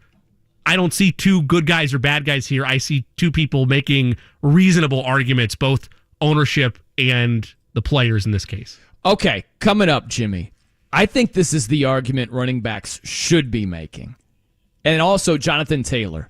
Is he more valuable to the Colts than guys like Saquon, Josh Jacobs, Austin Eckler, Tony Pollard? Those guys are to their teams. That's on the way as well. I'm Brian Noe. He's Jimmy Cook. It's 93.5 and 107.5 The Fan.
107.5 The Fan. I'm Brian Noe. He's Jimmy Cook here on The Fan. You know, I think that some of these running backs are making bad arguments, Jimmy. You know, I want to be the guy that argues on behalf of running backs. What's your cut? That is going to sound very like hoity-toity of me. I hate the way this is going to land because it's almost like I'm patting them on the head like, oh, that's a nice try. Let me take it from here because your arguments suck. Like, it's true. But Austin Eckler, he put out there, Chargers running back, part of his tweet was, it's tough to win without a top running back. False. Not true. That's a bad argument. Yeah. Like, look at the playoffs last year. There are many teams that made it to the playoffs, made noise. Like the Bills. They don't have a top running back. They were a 2 seed. Look at Jacksonville. Travis Etienne took a step forward, but top running back? A little bit of a stretch. Who's the Ravens' top running back? All their running backs were injured. Yep. Dolphins, they have a top running back? No. How about the Eagles? They were a 1 seed. They were in the Super Bowl. Miles Sanders is a good running back. They let him go. He's gone. He's not a top guy. Right? So I think that's a bad argument. Najee Harris of the Steelers. Part of his tweet, he wrote, we set the tone every game. Wrong. Not true. There are plenty of games where the running game doesn't do jack. It's not even a part of the game plan. It's a pass-heavy game plan. Like, you don't set the tone every game. This is the argument running back should be making, Jimmy. The money doesn't match the production. That's it. We should be getting paid more because we produce more than what we're financially compensated. That's what it is. The money doesn't match the production. Keep it as simple as possible. Don't give me this, we're discardable widgets. It's tough to win without top running backs. We set the tone every game. Like, it's just false, false, false, false, false. A lot of these points are just wrong. What's factually correct is the money doesn't match the production. Josh Jacobs, what he did last year and what he's being given, $10 million for over 2,000 yards from scrimmage, the money doesn't match the production. That's the argument. So, in that same vein, as you being from the law offices of no, no, and no, trying to represent the running backs and their cleaner, better arguments, how does that get solved? Like, even if I'm an owner and I say, yeah, I agree with you, but that's you're right. Where we're at. Sorry. It doesn't. I think that the happy medium would be short-term deals for more money. That's where I think it is. Like Mike Chappell just talked about Nick Chubb's deal. It was 3 years, $36 million. So it's not long. It's not a Ezekiel Elliott 6 years, $90 million. That's crazy. I think that the best hope for running backs, you're not going to get the 5 years, $80 million contracts. What if it's a 2-year deal for $25 million? You know what I mean? Like, you're looking for a 2-3 year deal for a bigger financial gain. That's where I think it could go. That's the best hope for running backs, because it's not going to be the best of both worlds where you get the long-term security and you also get the big money. That's just not going to happen. But to your point, what I'm saying might not even happen either. That's just your best hope. Radical idea here. It would never happen, but just for the sake of where the running backs are coming from. And I've seen this on a couple different spots in terms of like just the think pieces, just coverage on this issue. Do you think if the NFL was a salary cap free league, that running backs, in terms of how they are paid compared to the rest of the league, would have an increase or better situation than they do now? That's a fantastic question, and it might not matter at all. Right? You know what I mean? Like, you might just be paying quarterbacks and wide receivers even more than they're getting now. If there's no salary cap, what's Patrick Mahomes making? I know he makes a lot now. He'd be making more. So, as crazy as it sounds, running backs might make less. Yeah, no, there's no salary cap. That's how I feel about it too, because you would have teams that, like, sure, you might have your anomaly top-heavy teams that have a ton of money to spend. We'll throw the Cowboys out there as the prime example of, okay, they're have the ability to do whatever they want to do, but I'd spend it on every other luxury position and then continue to be as financially sound as I can at the running backs slot. Or who knows, maybe they would just say, break all the glass and let's just overpay everybody. But for the rest of the league, as you look around and you see it in baseball all the time, for a lot of teams, you could only afford to pay one, maybe two guys, top tier, upper echelon, crazy eye-popping money, and then the rest you're filling out with team-friendly deals and maybe a couple overpays here or there, but not a ton with running backs. Like, if you were to do that to make it one-year deals make more sense, well, for the team, it's still impacting my cap space. I would need some cap relief on that in some regard if I wanted to pay more upfront on a 1-year, 2-year deal to make running backs happier. How does that impact the other position groups? And then if you're having a modification of the cap, you can't just have it for running backs. You'd have to have it league-wide. Yeah. Right. Yeah. It's, man, it's crazy to imagine if the NFL was like, no more salary caps, and the running backs are like, sweet, finally, and it still doesn't make a difference. It really could work out that way. Let's circle back to Jonathan Taylor, because Mike Chappell brought this up. He thinks that Jonathan Taylor brings more value to the Colts than the 3 running backs that didn't get long-term extensions do. Saquon with the Giants, Josh Jacobs with the Raiders, Tony Pollard with the Cowboys. I hear him. I mean, I totally get it. I think the best argument against that would be Saquon with the Giants, because what's different with Saquon, he's a number 2 overall pick. I've said it, Jimmy, I don't think it makes any sense to draft a guy number 2 overall and then not give him a long-term extension when he's been productive. I know he's been banged up for the better part of 3 years, but he bookended rookie season, 5th year last year. Great seasons. So if you draft a guy number 2, that's a premium pick. That's like buying a Lamborghini and not changing the oil and just not taking care of it whatsoever. Like, flat tires, who cares? Let's just drive it anyway. Right? Like, why? Why would you put that much money and that much value into a number 2 overall pick and then not extend the guy? That makes no sense to me whatsoever.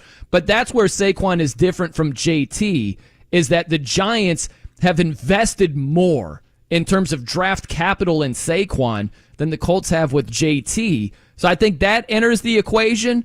But then if you just look at them side-by-side, value they bring to the table, a young quarterback in Anthony Richardson, certainly not as seasoned as Daniel Jones, been around for 5 years, right? So, yeah, I think that JT brings more value to the table, but I don't know if it's going to do him any good when it's time to negotiate. Taylor has the edge in that comparison battle because even with the unknown around Anthony Richardson, we know what Daniel Jones is, and because quarterbacks are the hot commodity, the Giants had to pay him anyway, in the same way that eventually a deal had to get done with the Ravens and Lamar Jackson, even though, again, that was a deal that favored the Ravens versus the Giants deal is, you paid him that? That's what, okay, all right, good luck, go get him. But that offense and the straw that stirs that offensive drink, if you will, is Saquon Barkley, and his high-end years are the more productive years of this iteration of Giants football. On the Josh Jacobs side of things, look, we've outlined it. They've outlined it themselves. The Raiders are a bad football team. Like, they are. They make moves. They make splashy signings in the hopes that it's going to fix things with them, but they've been in a tailspin for the better part of the last 10 to 12 years, outside of that one window where Derek Carr looked like he might be the next great quarterback in the NFL, then he broke his leg. Colts-wise, there's still enough unknown with Anthony Richardson and how young Jonathan Taylor is. He is more valuable than all of them because he's the only thing with a real high-level pulse on the offensive end. So that's why he wins out in my mind. But it is close, to your point, with where Saquon is and how lack of trust I have with Daniel Jones. Are you surprised, Jimmy, that the franchise tag even exists? Because I am. If you compare, I know this is the system that the players agreed to, but man, I don't know if they thought it would be this bad. Because think about this. There's a lot of risk involved, not just for running backs, for anybody who's tagged. Lamar Jackson was tagged, right? Where you're getting your money, but there's some fine print to read. You're getting heavily compensated depending on your position for 1 year, like the highest of your position group. But what happens if you suffer this big-time injury? It's going to affect your long-term money. I just think of the NBA. You're a big NBA guy. Imagine if the NBA said, you know what? We're going to do what the NFL does. We're going to introduce the franchise tag. And so instead of you getting your long-term security and this long-term deal and a bunch of guaranteed money, it's going to be 1 year. And you're going to make a lot of money for 1 year. But if you get hurt, then I guess you're kind of screwed because it could impact your long-term. They would freak out. They would lose their minds if you introduce something like that. I'm just surprised the franchise tag in the NFL exists. Well, again, and this is I would love to play the role of I had this in the memory banks, but I'll be fully transparent. I looked it up during the segment to our fine audience. The tag was introduced in 1993.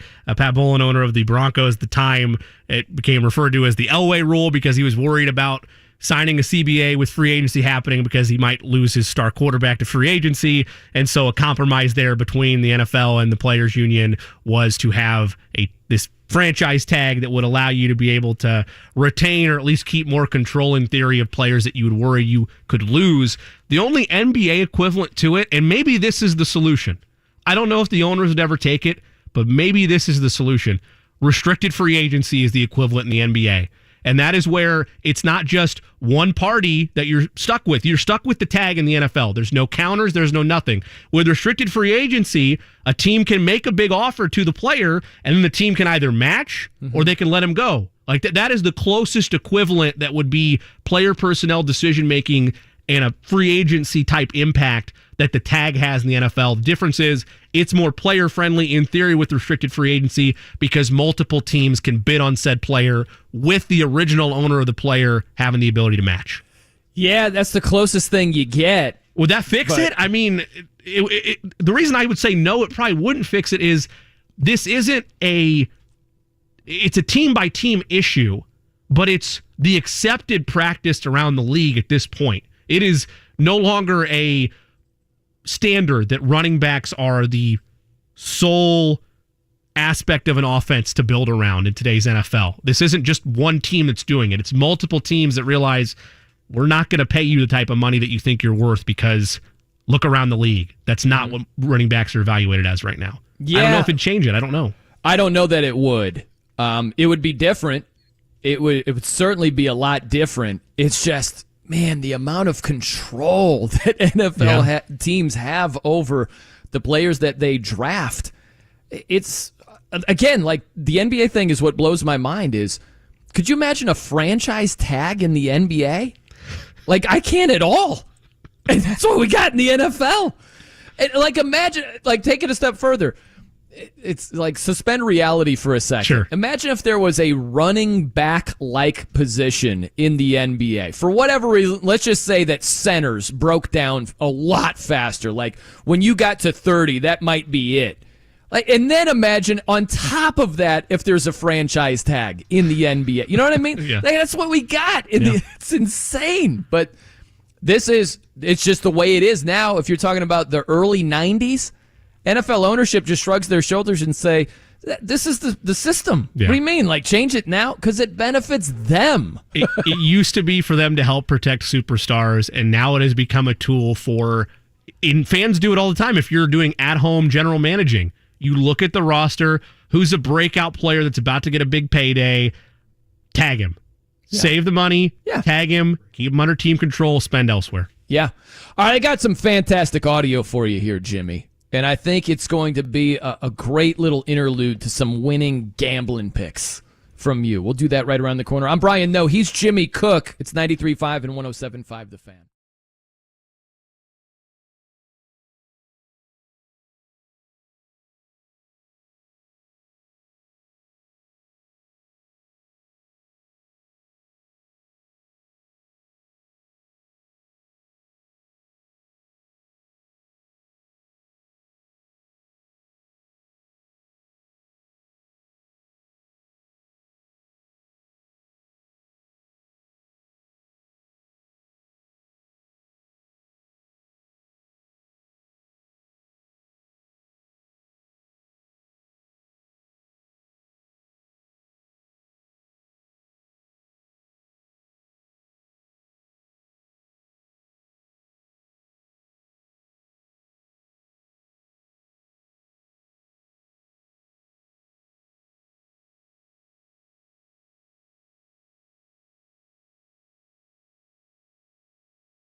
7-5, The Fan. I'm Brian Noe. He's Jimmy Cook here on The Fan. Man, I can just see you doing the Running Man to this. Maybe a little sprinkler action. I don't know the go-to moves for you there, one for two is not bad, and no, it wasn't the sprinkler. Fair enough. Are you a fan of Queen at all? Yes. Yeah? Yes. I sang far too loudly "Don't Stop Me Now" at a wedding this past weekend. Did you? Oh, yeah. Was it a good rendition? Are we sure it's not Aerosmith? Come on now. Fair, but no. How about Bohemian Rhapsody? Are you a fan of that song? I do like it, yes. I don't have the vocal range for a lot of it, but I do enjoy Bohemian Rhapsody, yeah. That's good. So you'll enjoy this. This is from a weatherman in Houston on CW 39. He just he works in the lyrics to the song within his weathercasts over here. And he just does a mashup here. Check this out. Clear sky in Houston in the morning. Is this the real life or is this just fantasy? If you're just waking up and joining us, open your eyes, look up to the skies and see some sunshine. This time of year, we still get cold fronts, so the warm air is easy come, easy go. And relative to average, we're a little high, little low. Any way the wind blows doesn't really matter to me as long as rain holds off for the weekend. But that doesn't necessarily look like it's going to be the case. I see a little silhouette of a rain cloud out there in the distance over the Gulf. That rain staying offshore, though, this morning. If you have outdoor plans late in the day Saturday, you're thinking thunderbolts and lightning, very, very frightening. I don't expect any severe weather here, but certainly some downpours. Goodbye, everybody. I've got to go. Got to leave you all behind and face the truth that no wait weather and traffic ends now, but Houston Happens is coming up next. Pretty good job, huh? Yeah. Is this the audio that you were cutting with the cat bothering your headphones? I'm glad that you saw that tweet. No, it didn't even make the show. I had all this stuff lined up. And you know what? Some stuff just hits the cutting room floor. That's what happens. You got to make tough decisions sometimes. I understand. You got to make some tough decisions here. So that was all one cast, though. That wasn't like over the course of a month. That was all in the same hit. I don't know how long it's over the course of weeks, maybe months. I don't know how long it took. Yeah. So, because obviously we only had the audio medium, and I think I've seen this on Twitter recently too. But so it was not just all in one same weather read. It was over the course of number of broadcasts. Yeah. Okay. And he cut it up. That was his own edit job on TikTok. Sure. So I just thought that was funny. But we'll get to Name That Sound is what we will unveil next time we do a show here, Jimmy, because I've got some good ones over here. But we got to win some money. There's no time for sound. There's only time for cash. Let's do it. The Jay Cook Plays of the Day. This is me, all right? I'm not an athlete. This is my way. This is how I win. Weird day yesterday. We'll start there. 2-1-1 is where we went. Yeah. The Giants and Reds are suspended at 2-2. That game will take place, so I guess we'll update you on that tomorrow. And then the Yankees-Angels push. They tied 0-0 after 5 in terms of where your betting markets were. For today's bets, give me the Los Angeles Dodgers to win the money line against the Baltimore Orioles. That at plus 105. Also going to take the Boston Red Sox lay 1.5 on the run line against the Oakland Athletics. That's minus 120. And then I'll take the Los Angeles Angels to win on the money line over the New York Yankees. 2-1-1 on the week. Eddie, you got anything? Is that a little reverse jinx there, hopefully? It's a prayer. It's reality is what it is. There's no fantasy there. This is very much real life. And the Reds game that plays tonight, I will take the over 10.5. I really like this number because of Luke Weaver. It's gone over pretty much every time he starts. How about your Reds not making contact with the baseball, though? Eddie, is that going to be okay for the over? Don't even get me started on David Bell, please. Okay. That's a different topic when I have more time. Hey, it's all right. Aaron Boone thinks this year's Yankees are like the 2022 Phillies, the 2021 Braves, the 2019 Nationals, and the 2021 Yankees. So, yeah, that's good. Am I crazy for liking the Nationals? They've won 4 straight against the Cubs. Jamison Taillon goes for the Cubs, who stinks. I mean, Nationals getting plus 140. Maybe take them on the run line. Plus 1.5 right there. Might be worth a look. Hey, keep it locked right here on The Fan. JMV up next. We'll catch you later.